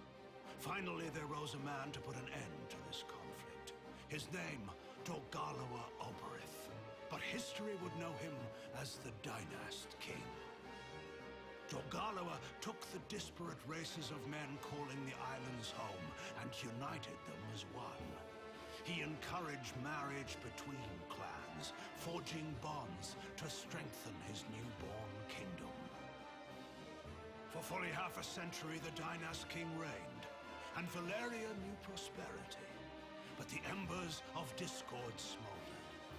Upon the death of the king, Abuna Branton Morn incited the ruling Bakram to declare the independence of their royal city of High. Yet the schemings of the Abuna had just begun. Backed by the Holy Lodisian Empire to the north, Branton created the Bakram Valerian Kingdom, naming himself as regent. He would have seen his rule span the Isles were it not for Lancelot Tartaros, High Champion of the Dark Knights of Lodis. Lancelot warned against such reckless expansion, and reluctantly Branton reined in his troops. This left two clans to vie for supremacy in the south, the Galgastani and the Wallister. 7 men in 10 were Galgastani, and on order of Hierophant Leander Balbatos, the Galgastani declared blood war against the weaker Wallister in a move to claim the south as their own. Valeria watched as the wholesale slaughter of the Wallister race began. Duke Judah Runway led the Wallister in resistance, but they were far outmatched, and in the span of half a year, they'd been brought to their knees. Balbatos proclaimed the Kingdom of Galgastan, and with it, an official end to the Blood War. But these things would bring no end to Wallister's suffering. A piecemeal resistance continued, yet with their Duke in chains, efforts flagged. In time, many of the Wallister resigned themselves to eke out such life as they could in the small province allotted them by Balbatos and the Galgastani. Victory begets peace, and for once the battlefields of Valeria stand silent. Yet none believe the calm will last.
Behold, the Valerian Isles, jewels of the Ibero Sea.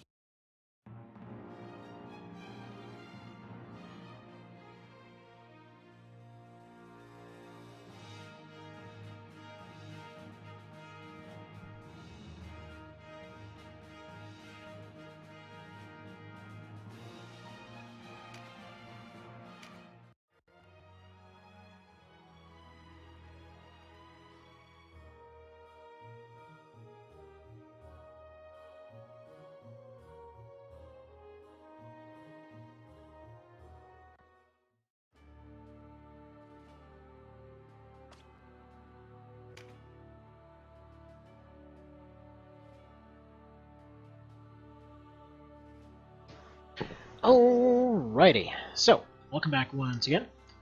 Oh, I just noticed it's trying to say it can't find a window. What's that all about? Oh yeah, the SNES. There we go, that should be better now. So, one vision. Now, this is one that I'm pretty sure, anybody at least on the, either the SRPG Reddit or the Tactics Ogre Reddit must have heard of or seen before. But basically, this takes what is effectively the best balance ideas throughout most of the series, and puts them into the most well-produced game in the entire series. Now, what do I mean by that, and why do I kind of talk down the PSP remake a fair bit?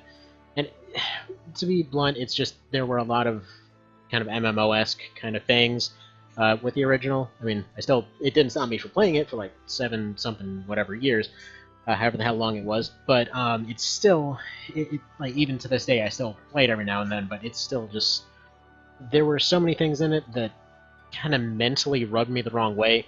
Like, for example, the fact that there were, I think he said ultimately there were like 21 different healing items. The fact that so many of your skills were things like strengthen and fortify and whatever else. Like, that's not a skill. That is an innate thing. That is not a skill. So yeah, now all of... If you want a very simple explanation of everything, everything that should be a skill is now a skill. You may notice no strengthens or fortifies or anything else. That stuff goes on equipment. So essentially, just like, for example, let's say Knight of Lodis, there's a bigger emphasis on the kinds of loadouts that you send people out with. So for example, like I have my main guy here, I wanted him to be a Gunblade user, which by the way, yes, there's Gunblades now. There's only 2 of them in the game, and you have to kind of go out of your way to get them, but they're a really fun gimmick weapon. But anyway, so for example, I wanted him to be competent with one of these, so it's the only 2-handers that Buccaneers can use, by the way. So usually, if you want to have somebody be good with one of these, you want to train them up as another class that uses 2-handers for a while, and then switch them over to this. But I wanted him to be evasive, so you got like vests and leggings that'll help with evasion. You may have noticed there's kind of always been a thing throughout the entire series where your starter accessory is just something that sticks with you the entire game, which the Azor necklace now does. Essentially, it makes him immune to stun, as well as giving him decent enough bonuses that there's actually a reason to keep it all game. That's pretty unique in that regard, and that it gives strength, vit, and dex. So you get 2 different stats boosting your defense. You get a boost to accuracy as well as an overall boost in damage, a flat boost to your attack, some boost in health, and some luck on top of that. Cash was similarly was also buffed to give her a little bit more stuff. You may notice there's different classes using different items because they all use stuff that makes sense, and that there's actually some freedom with your builds now. So, like, for example, there used to be a bunch of really weird stuff with a princess class where it's like, she can use swords and axes, but she can't learn the skills for them for some reason. Like, they can't even be transferred over. She just, like, she can swing them, but she can never use finishers with them, or stuff like that. And, like, she was just a dedicated caster and also frontliner, but was just not very good at frontlining. You had, you had things like, for example, warlocks and things like that being a flat upgrade to your wizard classes, but just being really tedious to upgrade a second time. So in this one, they're basically your Knight of Lodis variants. I mean, you basically have changes everywhere. Archers aren't overpowered anymore. They're strictly a harassment class. So, for example, like right here, this is the strongest bow option they can get, which are siege bows, which lower their accuracy, but give them really good range. Like, everything just feels right. That's the best way I can put this mod. And, actually, hang on just one moment here. Need to go make sure this situation's okay. Shh. Shh.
Alrighty, I'm back again. Sorry about the little pause there. So, okay, what I was getting at here. So, One Vision is basically kind of the epitome of what I want to see in a mod at any given time. In that its entire stated goal is immersion and consistency throughout the entirety of it. With a lot of mods, typically when you hear the term, like immersion mod or something like that, their answer is, okay, somebody got a cut somewhere, and now they've got to take 3 weeks off to actually make sure it doesn't get infected. Man, I'm so immersed right now. And yeah, no, you see a bunch of those for like your Skyrims and New Vegases and things like that all the time. This is not what the point of that is. When it's built as an immersion mod, the basic idea is just everything works like you think that it should. Like, for example, light armor guy, probably going to be pretty evasive, but he's still going to be able to take a hit. Somebody that's showing up in heavy plate, they're not going to be magically weak to certain things. They are wearing like a full metal suit. They are going to be able to take a hit. If something manages to get through that, then they're going to have a problem. So like heavy hammers, that's what you need against somebody that's, like, for example, this guy. He's essentially getting an avoidance bonus and a parry bonus from his spear. That makes sense. It's been extended into a pike, so it's got 2 to 3 range over here. That makes sense. Your crafting is used to side grade your equipment. So it isn't like, you've got, friggin', what's it, Damask, and Damask +1, and now it's got longer range, and it also stuns, and it's got, like, friggin' 20% more power. No. They are the same. This one is longer, it weighs more, and it costs more to use. So you're getting that extra tile, you're being able to skip a tile, but you're paying for it in your overall time management. You got a helmet here. You don't need to upgrade your helmet to get a bonus off of it. You're getting defense, you're getting health, you're getting vitality. Somebody's wearing like a helmet and some plate, they're going to be sturdy. Put a ring of vigor on top of that, they're going to be very sturdy. So like this guy is just my absolute favorite frontline unit. But you've got your armor. You want to, let's say you want to take that armor, you want to make it you want to make that character a bit sturdier. So for example, you've got Balder here and Silver Lorica. So like you side grade your Balder armor, and it will essentially give you steadfast, so you can't get knocked back anymore, and it'll give you a strength bonus. You may notice his defense technically goes down. He doesn't get that health bonus. His defense bonus is the same, his strength goes up instead of his vitality. That means I believe it's it's either 5 points of that or 3 or something like that. Either a third or half or something. I don't know if Rakes is still here to explain the exact numbers. The point being, strength also boosts your physical defense, but it doesn't boost your overall defense as much. So vitality is your defense and your health, strength is your defense and attack. If that makes sense. So yeah, you're basically you're putting on a little bit more weight, you're having them hit harder because it's now suddenly like, I think he said it was like enchanted powered armor kind of thing. So it's supposed to be something like that. Or you have a robe and you want to side grade that into something that's, say a Swordmaster wants to use. Speaking of Swordmasters, they're masters of swords, not katana masters at this point. They aren't limited to one type of sword. So literally any type of sword in the game they can use. Whether you want to have your one-handed variants, whether you want to take your one-hander, put a longer hilt on it, make it a two-handed weapon that uses the one-handed skill set. If you want to use your two-handers, you got your basic ones that'll do a good bit of damage, generally be pretty reliable. They can't use gun blades. I guess they can't use every sword, but they can't use guns. That's a whole mechanical issue. We're not going to get into that. You've got some here, like, for example, like the Espadon and Linebreaker over here. If you want to have a heavier sword, you'll be able to hit harder, but they'll have way worse accuracy. So if you have somebody that can boost their accuracy with a skill, that's the weapon for them. Otherwise, for everybody else, there's the standard variant. And your NPCs come in with this stuff too, so, you end up seeing it all over the place. It should be noted, as far as the remaining things on the mod, like, just about everything is finished. Right now, if it was just released and considered done in this state, perfectly fine. Like, it's got way less questionable... Like, the only thing that's questionable that comes up right now is the fact that the AI gets access to warriors that are that can have wings, and you technically can't. So, like, all wingling units, as it were. Except for Tammuz. I guess Tammuz is the exception there. Simply put, Tammuz is one of the unique characters you get on the neutral route. There's actually new sprites and stuff given to the unique characters that maybe you didn't know much about. Like, Tammuz used to be just some rando knight with 0 skills that comes in halfway through the game that people might have recruited on accident and thrown straight in the trash because there was no reason to ever use him. Whereas right now, you know, he's unique in that he is a flying unit that can use orc classes. So you can use all of those ones that are there. With the other neutral trio, did any of them survive this round? Yeah, I think, yeah, Chamos died a while ago. I think he died in the actual fight, and I think I faced a few fights ago. So well on that. You know, ninjas aren't overpowered anymore. It's just, yeah, like ninjas, they specialize specifically in disabling. So they've still got their usual attacking things, but they can move really far. They can double attack. The only shield that they get is a parrying dagger. So they can't be defensive. They can take almost no punishment, but they've got reasonably high evasion. They're kind of like an offensive, very debuff-based version of the fairy, kind of. So, either way, everything works as you'd think it would, you know? One more thing I should note that really frustrated me about the original that the mod corrected is with beast units and dragon units specifically. Late game, there was a bit of a scaling issue where if you did not bring a dragoon, you were stuck doing almost no damage to them. And I know the idea was supposed to be, you know, hey, look, they want you to use this class, they want to make it look good, but they made it too necessary. They made it to the point where if you didn't bring a dragoon, you were screwed, and if you did bring one, you know, odds are they were getting over-leveled if you were bringing one every time. You never knew when you had to bring one, because usually it was just like, oh yeah, we have some random guy sitting in the back here. You know, hope you like getting completely wrecked by this random dragon. And, it was just, it felt bad. That's the best way I can put it. It just felt bad when they did that.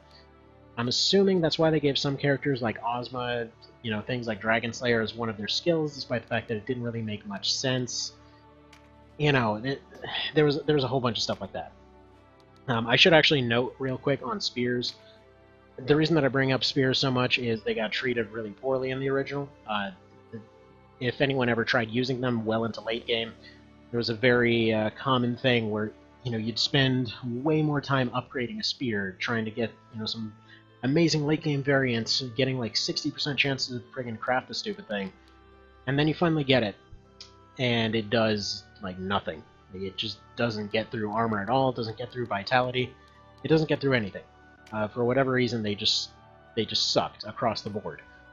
There were some small exceptions, and some of their kill moves were really good, but just overall they were really, really, really disappointing. I should also note, as far as other classes go, there's some unique classes that have been spread out to other characters.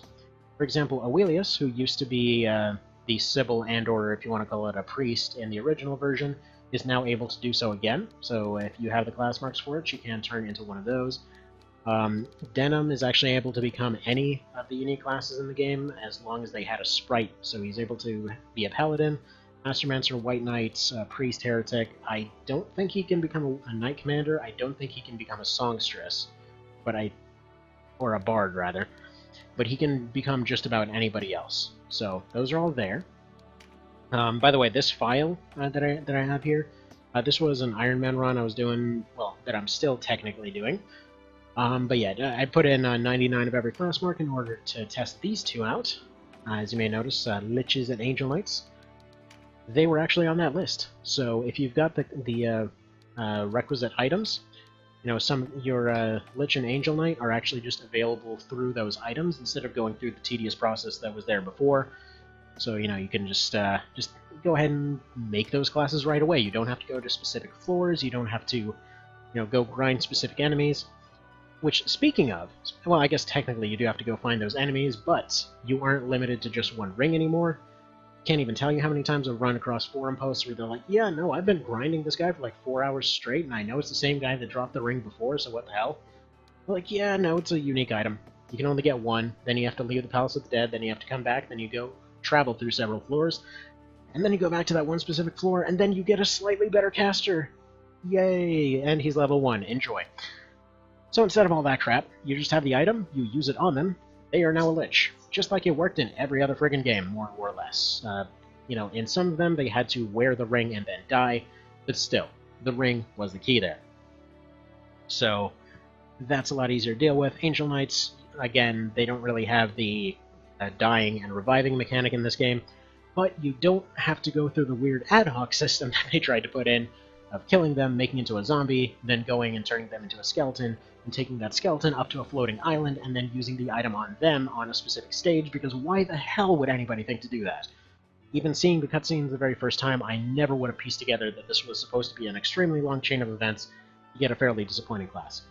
So they're, essentially they're given a bunch of abilities back from where they were in the rest of the series. They even have, for example, Requiem was something they used to have before, where it's just an anti-undead move, and it's not a maybe they'll get rid of zombies if they end up hitting them. They will. Like, if they end up killing off a zombie with this, it will get rid of them. Exorcism in general has become less of a weirdly hard-to-get thing. Okay, it's weird, because they limited it in terms of skills. Like, you had the priest that could get it, but you had to have Casual in order to use that class at all. Okay, so she could use that as 2 of her 3 unique classes. Bit of a weird time. Donalto's a Lich seems blasphemous?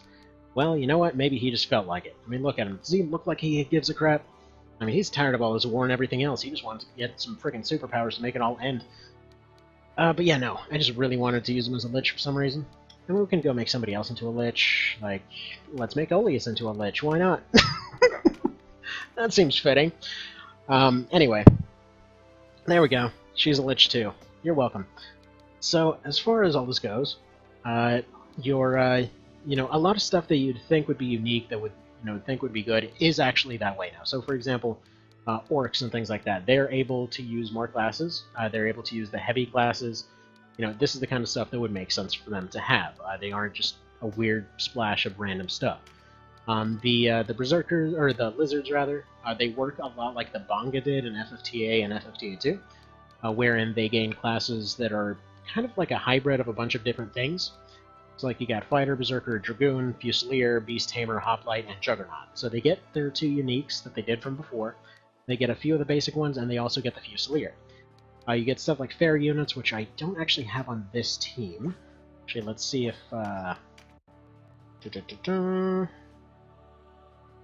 by the way, Denim Jacket, love that name. That's from the community run. I believe I might have overwritten Steve. Oh, dang it. There we go, there's the Steve squad. I don't have the cheat on, so Steve isn't going to be his usual self. Anyway, so we go to their classes here. So they can be familiars, rogues, monks. Like, they can be a lot more things. As far as gremlins go, we have archers, rogues, fusiliers, familiars. I believe they can be a couple other classes, but I don't actually have those unlocked on these save files. I might on this one, I just don't know where stuff will end up being specifically. But yeah, there's so many changes that I've literally written a guide on it, literally made a website on it, made like over 100 videos on the thing, and I still haven't covered friggin' everything. So yeah, he has a whole change notes thing as just, matter of fact, here's what changed stuff, and I think it's like 60 pages long or something, so there's plenty of changes. Where was that save file I was just using? I don't know. Load up Pants. What's Pants up to? Haven't checked out this save file in ages. Well, that doesn't tell me anything. This was very early into the Pants run, so never mind. Alright, let's try to find that file again. Sorry that it's way up here. For some reason my saves got put out of order. I'll find out why. So we'll actually go ahead and go for some random fights here. So I'll put you here. Let's put Cashua in here. Let's put, I think a Bonnie. Get this dude. Yep, Mr. Bazooka here.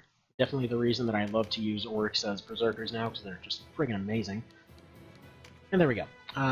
It should also be noted that with this mod, when it comes to your levels and things like that, if you've played the original, you probably ran into a point, especially around Chapter 4. Usually around the time that you're finishing Hanging Gardens, many people ran into the same problem where it's like, okay, certain classes are very effective, other classes are just suddenly completely ineffective. Like, even after upgrades, it's just there's a very big gap in what works and what doesn't. So usually, you end up sticking with those effective ones in order to keep winning fights. And then you find yourself where all of your overpowered classes are ridiculously overleveled, and everybody else is just left in the dust. They have this weird moment where they suddenly start giving you tons of XP, and they start, completely nerfing a lot of the already kind of nerfed classes. And it's a harsh time. Also, hang on one moment here.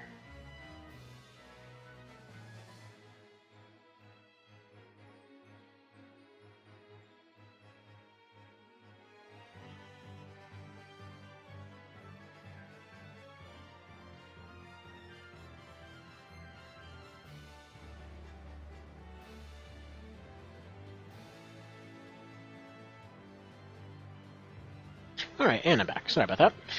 So yeah, many of the classes start having a really rough time at that point. It's just kind of where it starts falling apart.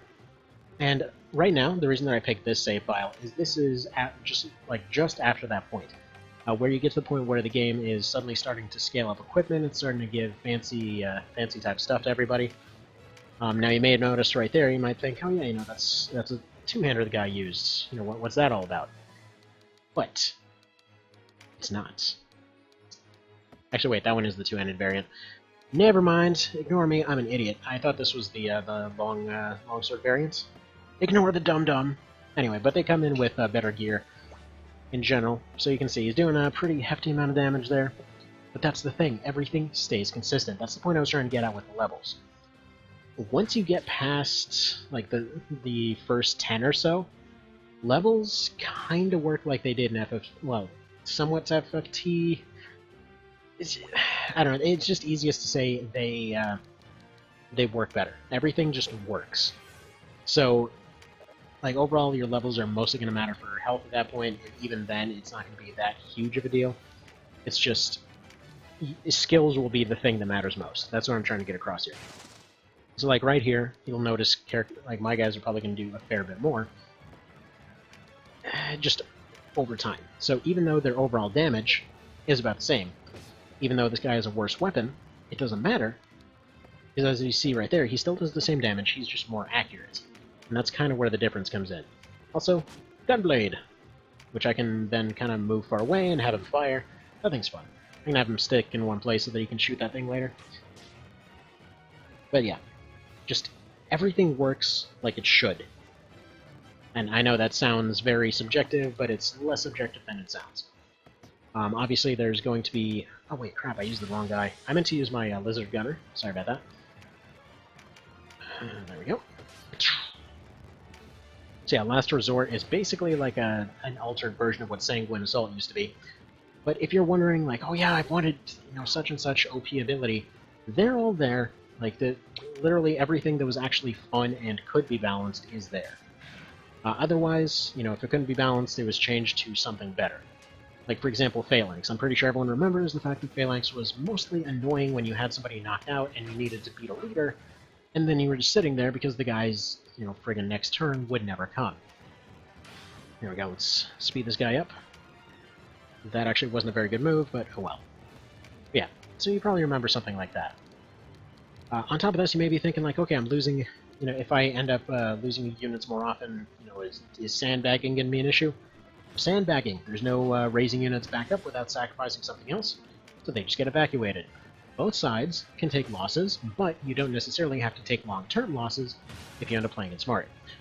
So that's kind of the big shtick of this one. Like, everything has a counter of some description somewhere.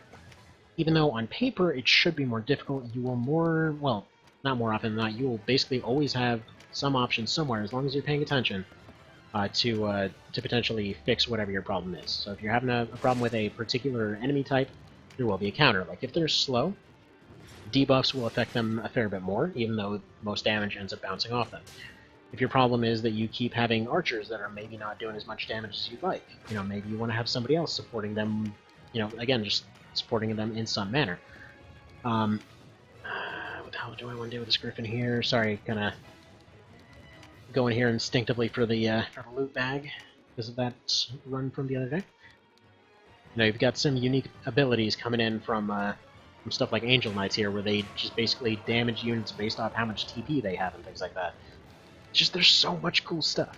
There's always counters to basically everything. All your anti-whatever items are available much sooner, and basically available to more characters. Yeah, let's just heal you. So personally, I find the mod much easier to play. And this isn't a, I should point out, this isn't a, like, oh, get good at the mod kind of thing. I just mean, just observe what's there, and there's a counter for everything. Like, if you just take a step to observe everything that's around, there's literally an option to counter everything, and there's usually at least 5 more on top of that. So, like, say, monster units over here are giving you a problem. Surprisingly enough, just send in a bunch of guys to go gangpile on them. Is, their TP generation a bit of a problem for you? Send casters. Also, hang on, the little dude just dropped his passy. 2 seconds.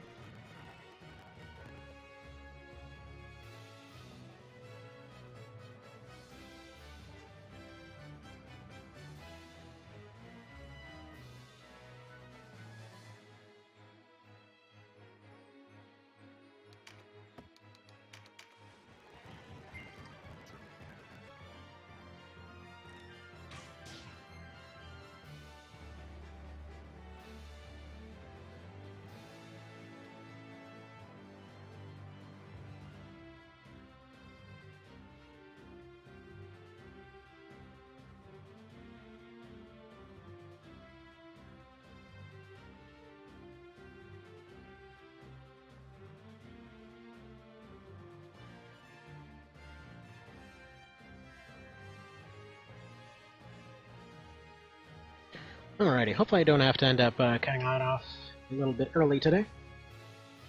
Because, yeah, the little guy is getting a little bit antsy here.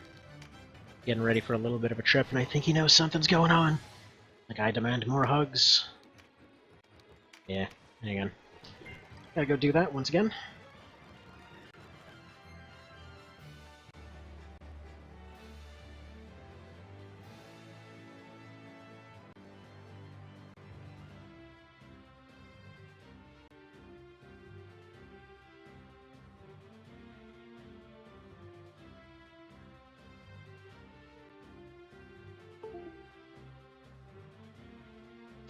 Alright, on and back. So, to basically get to the point that I'm trying to get to here, this one is one of the very few times I'd actually recommend a mod over the original, only because of the kinds of stuff that you can do in it.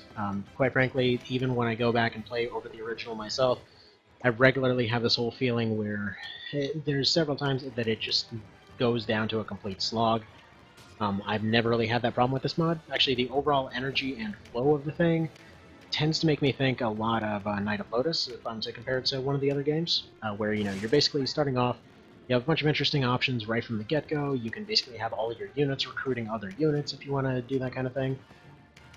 You basically have a bunch of stuff you can do. You're not limited in weird ways, because the original's limitations were oftentimes stuff like, oh yeah, you don't know the friggin' meta of this whole thing, screw you, and then you suddenly figure out that meta, and then it becomes a complete cakewalk, and there's no challenge left for the remaining hundreds of fights in that game. So, once everything's been rebalanced, you get to a place where the fights become interesting. You may not be able to revive your units anymore, but you will have situations where you're stuck at the same level as the AI. They can't revive units either. They will all fight consistently. If you see units, it's not like, suddenly somebody spawned in with something they shouldn't have, and they're suddenly way more difficult. Actually, I didn't mean to go to this fight. Yeah, retreat from that one, go to this one. This is the point I want to make here. This is the fight I specifically wanted to show off. This particular scenario, let's see, who did I have? Let's swap out some characters here. Probably bring along a healer just for the hell of it. Actually, I'm going to bring Voltaire as a healer. He's my healing knight. Actually, Hadrian. I like using Hadrian. He's a random guy I got off the Oz fight.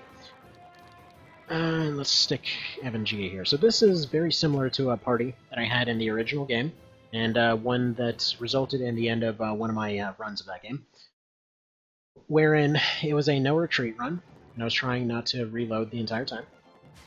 And then I went to this map forgetting that there were dragons on it, which resulted in everybody getting absolutely and utterly curb stomped because there was nothing I could do. No matter what I did, there was just not enough healing in the world to make up for all the damage they were doing, and it was just... it sucked. Just plain and simple, it sucked. It was a real sucky experience to have a run end hundreds of hours in for something so dumb as my characters suddenly can't do damage. You know, despite the fact that they've got all these skills and everything else, that they can only use kill moves to actually make any progress in the fight. And really, what this thing does is it gets past some of those weird instances. It's like right here. This is a good example of the problem that happened during that one. I used the knight as a tank. However, that knight never got targeted. He never got attacked, and the few times that he did get attacked, he typically just got completely run over like he was absolutely nothing. So what we're going to do here, I already have this guy set up as a very evasive and accurate build. So he's going to go here, he's going to use evade. So I know that for a fact, like, you can know things in this one. So I know for a fact that dragon does not have the TP he needs for another move. So I'm going to go ahead and use an evade. I know these guys are probably not going to target him because overall, you know, he's relatively evasive. So I'm hoping they won't target him. I'm going to move this one up to take a quick shot at this dragon. Here's another part that's changed. You notice how he actually hurt that thing? And I might be saying, hey, wait a minute. In the original, you know, guns do damage sometimes. But here's the other thing. Not to dragons. I don't think anyone here will remember it, but I did a gun-only run, a Fusilier-only run, of the original, like, 3 years ago, give or take. That run became completely and utterly inviable at this point.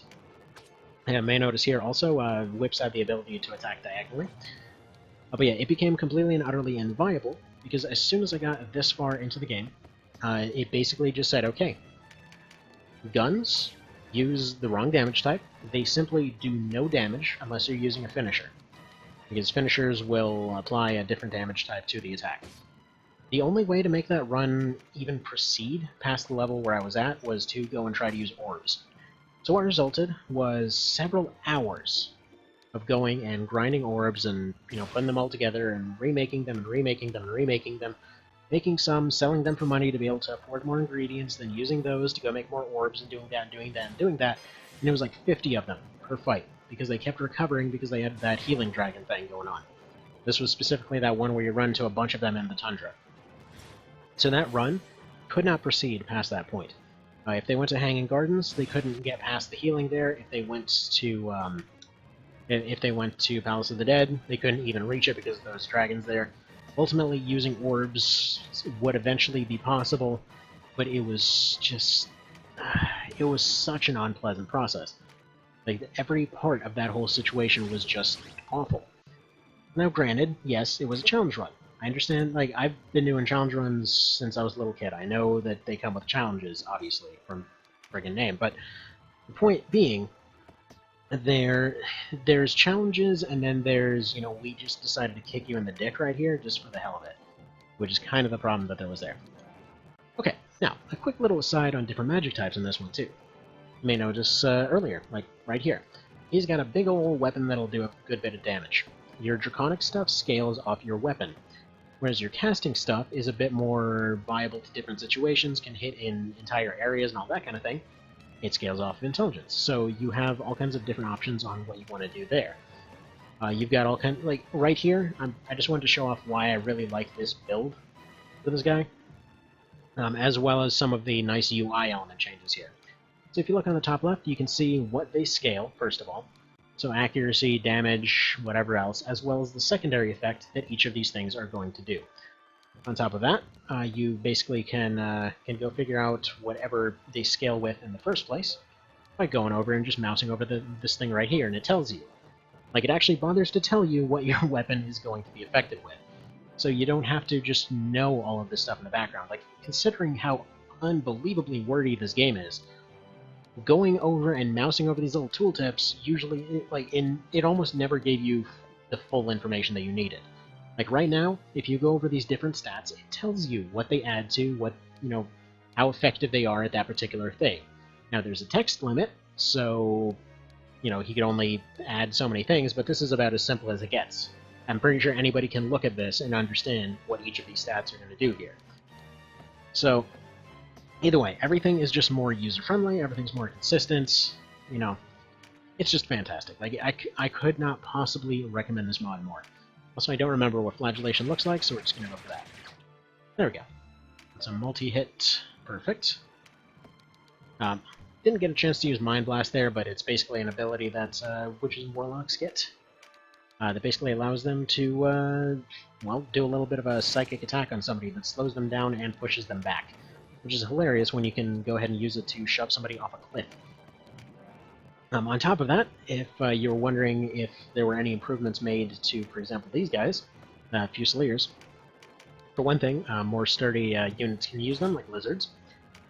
On another thing, they're the only ones that get access to Barricade, and it's twice as effective as it used to be before. And on top of that, they've even got silver bullets for, well, killing off zombies. So if they use their silver bullet ability, silver auto there, they use that on a zombie, it'll just instantly get rid of them. If you're wondering why I was referring to a knight as a healer earlier, another thing that often gets brought up for this mod in particular is like, okay, healing was taken away from knights. Or rather, the heal ability was taken away from knights, not their actual ability to heal. I mean, just the ability to heal. So instead, what they end up getting is an ability called Aegis. Now, it was a little bit too late to help out that guy, obviously, because, well, kind of got a little bit gangbang there, but it's perfectly fine. But they get the ability to do Fortify and Regen on somebody. Regen will, instead of doing what it did before, it will give you a small heal right off the bat, so you usually get about 10 to 20. On top of that, they will heal about 3 to 4 times before their next turn, which, I mean, you're basically already getting about 50 to 60 just from that first turn alone, and then they will continue healing from there. So as far as complaints go for that one, you know, there you go. It's friggin' good, is what I'm getting at. It's really good, and you can essentially just keep using that every turn, so instead of using a very slow heal that will cause them to take their next turn, like, a week from now, instead they get the ability to just go in and constantly heal the entire party for several turns, while also having very good area control. It should also be noted that their ability to throw out shadows was made twice as good now. So it's basically half as expensive and has twice the range, meaning that they can put out entire walls. So very, very, very handy as far as that goes. So overall, like I said, every unit has been improved, has been redone, every single item, skill, every single friggin' thing got redone and improved. This is why I constantly go on about this mod. It's just that good. Like, just everything is better. it's so dang good. Anyways, I just noticed it appears that this thing has broken. What is going on with that? Man. Alright, I don't know how much got cut off there. Is anybody there able to tell me how much just got cut off? Because I just noticed the screen was sitting still for a hot minute. Was the audio still going or any of that? Anybody? Does anybody know? Fairly certain somebody knows, but probably nobody's gonna tell me.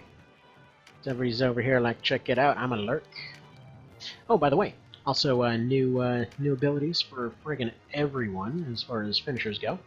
This one in particular might look familiar to anyone that's liked FFT, in terms of it's literally just the, I think it was like Clim Hazard or something that's Cloud used. So, yeah, an FF7 reference, packaged in with an FFT reference, packaged in with a RT delay move. Because, yeah, ended up working pretty alright. But yeah, so everything got redone, a bunch of stuff gets referenced all over the place. Actually, if you're, let's see, if you're a fan of FFT, if you're a fan of Path of Exile, if you're a fan of, Blind Guardian at all, if you're a fan of, hell, a bunch of them that I don't even remember right now, you're gonna have something in here for you too. Hell, there's even freaking Harry Potter references. Like, there's so much stuff all over the dang place. So yeah, it's the full package. Just, it's everything. It's everything you never knew you wanted in a mod. Right, let's go for a risky Rushing Gale here. Worth a bit of a shot. As you may notice, units have the ability to heal almost from dead here. And unlike something like, let's say, FFT 1.3, you're actually focusing more on keeping folks alive rather than sandbagging until you somehow cheese your way to the finish. It's, for some, I know personally, I never really found FFT that palatable. Or, I'm sorry, FFT 1.3, I should clarify. Freaking love the hell out of FFT, but 1.3, The Cerebro mod definitely fixed that one up in a much more pleasant manner. This is what we're gonna go with. Yeah, this definitely just keeps stopping on a still screen. So, is audio still going? Because I have a feeling this might just be OBS suddenly crapping itself. I usually don't do these up to 3 hours. Might be OBS telling me to stop. But it's okay, because nobody's gonna tell me. That's the moment where somebody should type something. It's like, hey, I totally told you. They're not going to, are they? Okay. Whatever. Anyway, point being, this fight, since we don't have a healer, would have been, well, hell, even with a healer, would have been nigh impossible, because we couldn't do any damage to dragons before. Now you may be thinking, wait a minute, you can hurt these things, that makes them completely suck. Here's the thing. You want to see something cool? Look at their health bar. Like, when it comes up, just look at their health bar. Because you may have noticed, default dragons would almost just... They would oftentimes run out of TP before they could really do anything, right? They also were completely resistant to a lot of things, so they used a lot of very expensive TP moves, but almost had no way of actually generating it. In this case, their health, just out of the box, even without like a... If you give them a Ring of Vigor, they can go like 600-700 at this level. Even with that kind of setup, they are still outdoing this guy who has almost, like, if he had plate, he'd be basically maxed out as far as the kinds of health he could be getting.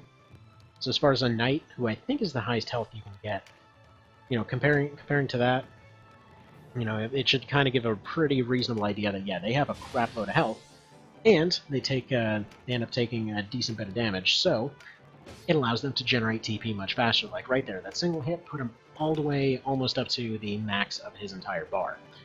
So, in essence, that allows them to use their moves way more liberally. I actually just noticed I forgot about that fairy down there. In which case, yeah, Mr. Warlock in the back there is probably going to die here, but it's fine. This isn't the save file I was using. Oh, no, wait. I forgot. I found an elixir and used it on him. It's fine. It's fine. Don't worry about it. It's okay, guys. He lived. Boom. I love the gunblades. They're just weirdly satisfying. That boom that they end up getting, just weirdly satisfying. Alright. So let's see. Looks fine to you? Huh. I don't know why it's doing that for me then. Might just be my connection that's weird. I don't know. But yeah, if you can get a Berserker that's able to go and use something like Last Resort over and over, it's so good. So something that got a little bit missed with Sanguine Assault before is yeah, if you have a Berserker that's using an ability to boost their strength over and over, that is not exactly just what it sounds like. You might think like, oh yeah, their attack is boosted. You don't want to leave them in that state because then they'll counter and then they'll waste it. But here's the thing. His strength went up. And what does strength do? Well, now that we actually have tooltips, it boosts defense too. So they're sacrificing a little bit of health, but they're usually going to be saving more health than they're actually spending in order to, well, hell, it'll even make them not a target for the next turn. Which is kind of the funny part there. It will make it to where they actually are not targeted because their defense is suddenly higher. Right, so we'll go ahead and move right on to this next one here. Let's say replace you with you, just show off some archer stuff here. And maybe some TK stuff, or maybe some Dragoon stuff. Yeah, there we go. I think I've dabbled as a Dragoon, right? Yes, so he is my Dragoon. No, do not retreat. Oh, hang on just a moment here.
Alrighty again. So yeah, I'm probably gonna have to wrap it up pretty soonish here. But okay, so, do you remember having archers with this much range? Probably not until you got to, I think it was like Sentinel's Rib, or whatever it was called. So yeah, previously archers used to have much shorter range. Oh, hang on.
Okay, yeah, definitely ending it a little bit early today. But that's fine, that's fine. So, what I was starting to get at earlier, so as far as all them Archie folks and stuff like that, they used to be a little bit more limited on range, but god dang, they used to hit like a friggin' truck. So now, they've got longer range, more options as far as all their stuff goes, and yeah, they're just way more useful in a harassment role. Now, you may be saying, like, okay, if you've got Dragoons, you know, if they got nerfed and all that sort of thing, or rather, all kinds of stuff ended up getting nerfed and all that kind of thing, what's the point? What actually happens if monster units are no longer, unkillable unless you have a Dragoon? Well, I mean, I guess Dragoon or very advanced caster, or friggin' Ozma, who just basically insta-killed them by touching them, which is a little bit hilarious, is you can actually get max damage on those things very, very, very early with Ozma, just by having her use a kill move. Then again, everything just died to Ozma, so that, I don't know, I don't feel like that even counts. Anyway, kind of getting off track here. So, point being, Dragoons are a lot better. Like, generally speaking, they're just better in a lot of roles. If you want to have them as a caster, as in like AoE mage kind of guy, if you want to even use them as a friggin' riot cop, you can do that. You might be saying, what do I mean by that? They can have a pistol and shield build. It's like heavy armor and a pistol. Works a lot better than you'd think. Actually, it kind of reminds me of the Enforcer from Risk of Rain, if I were to put a title on that. Now, as far as items go, it should be noted that all of those got redone. Actually, Mending Seeds, as I understand, are going to be switched over to 100 health pretty soon, as opposed to 150, because they were kind of doing a little bit too much of the regular healing. So there we go. Just pop that sucker in there right now. But yeah, you have stuff like Holy Water, which is now available as an item, as opposed to what they used to be before, where it used to be an ability that only Cashua could know, because, clearly nobody could ever have figured out such an incredibly useful skill without being the developer's favorite character. Yes, if you've ever seen any of the friggin' things for it, my god, they got really creepy with how much they love Cashua. It's kinda disturbing. Like, legit, they seemed like they had that whole friggin' waifu status going on there. It was odd. We're just gonna leave it at that. If you want to know what I'm talking about, just go look at any of the old dev interviews that got translated. It's just, yeah. Okay, moving on though. So, as far as cool stuff Dragoons can do, yeah, they have an ability that allows them to ignore elevation for one tile. They have the ability to equip guns if they've been a Fusilier before. They've still got their old Beast Slayer abilities and all that. Oh, Beast Slayer and Dragon Slayer abilities, which are, frankly, still amazing, because you can do, like, insta-kill damage on monsters and stuff like that. Well, usually it's going to be like 3/4 of their health, give or take. So it's just outright crippling damage, I should probably say. But yeah, in general, they're going to be doing a lot more damage overall. On top of that, they're a lot more tanky, since again, a lot of the stats and stuff like that end up coming from equipment now. The fact that they can equip heavy armor means that they're tanky. You know, you don't have armor being useful for one guy and useless for another. So that's definitely another one of those nice consistency changes. Now, this was the thing that I wanted to show right here, and for some reason, nothing attacked him, so he's not going to be able to show it off. Dang it. Definitely having one of those days, aren't I? Okay, that fairy is really evasive. I don't even know why I tried that. It's the last resort. And go ahead and beat down this thing. There we go. Alright, probably go around the corner here, try to take a swing at that one. Well, overall this fight is not going ideally, but it's fine. It's still actually perfectly winnable. Actually, right now, the way I have Denim set up against these guys, there's a very good chance he might eventually be able to whittle them down to nothing anyway. But the only thing that I'm actually trying for is this. So yeah, they'll do a ton to undead, and they'll exercise them instantly if it ends up hitting. So that's their thing. A lot of stuff gains access to an exercise ability, including necromancers who have an instant exorcism. Well, they've always had an exorcism, but they've got a better instant exorcism as well as an ability that allows them to basically just instantly crumble any undead thing. It's just like an insta-kill move on them. Because again, they're supposed to be the masters of that sort of thing. Now, okay, so we'll be continuing on for part 2 of this whole mod showcase. Kind of gotta get down to dad duties over here. So I'm gonna get right on that. You guys have a fantastic day, and I will see you in the afternoon. It may, I said 1:30, it may have to start at 2 because there's a couple more things I have to handle today, so either way, I will see you then. You know, have a good one, and see you soon. Take care.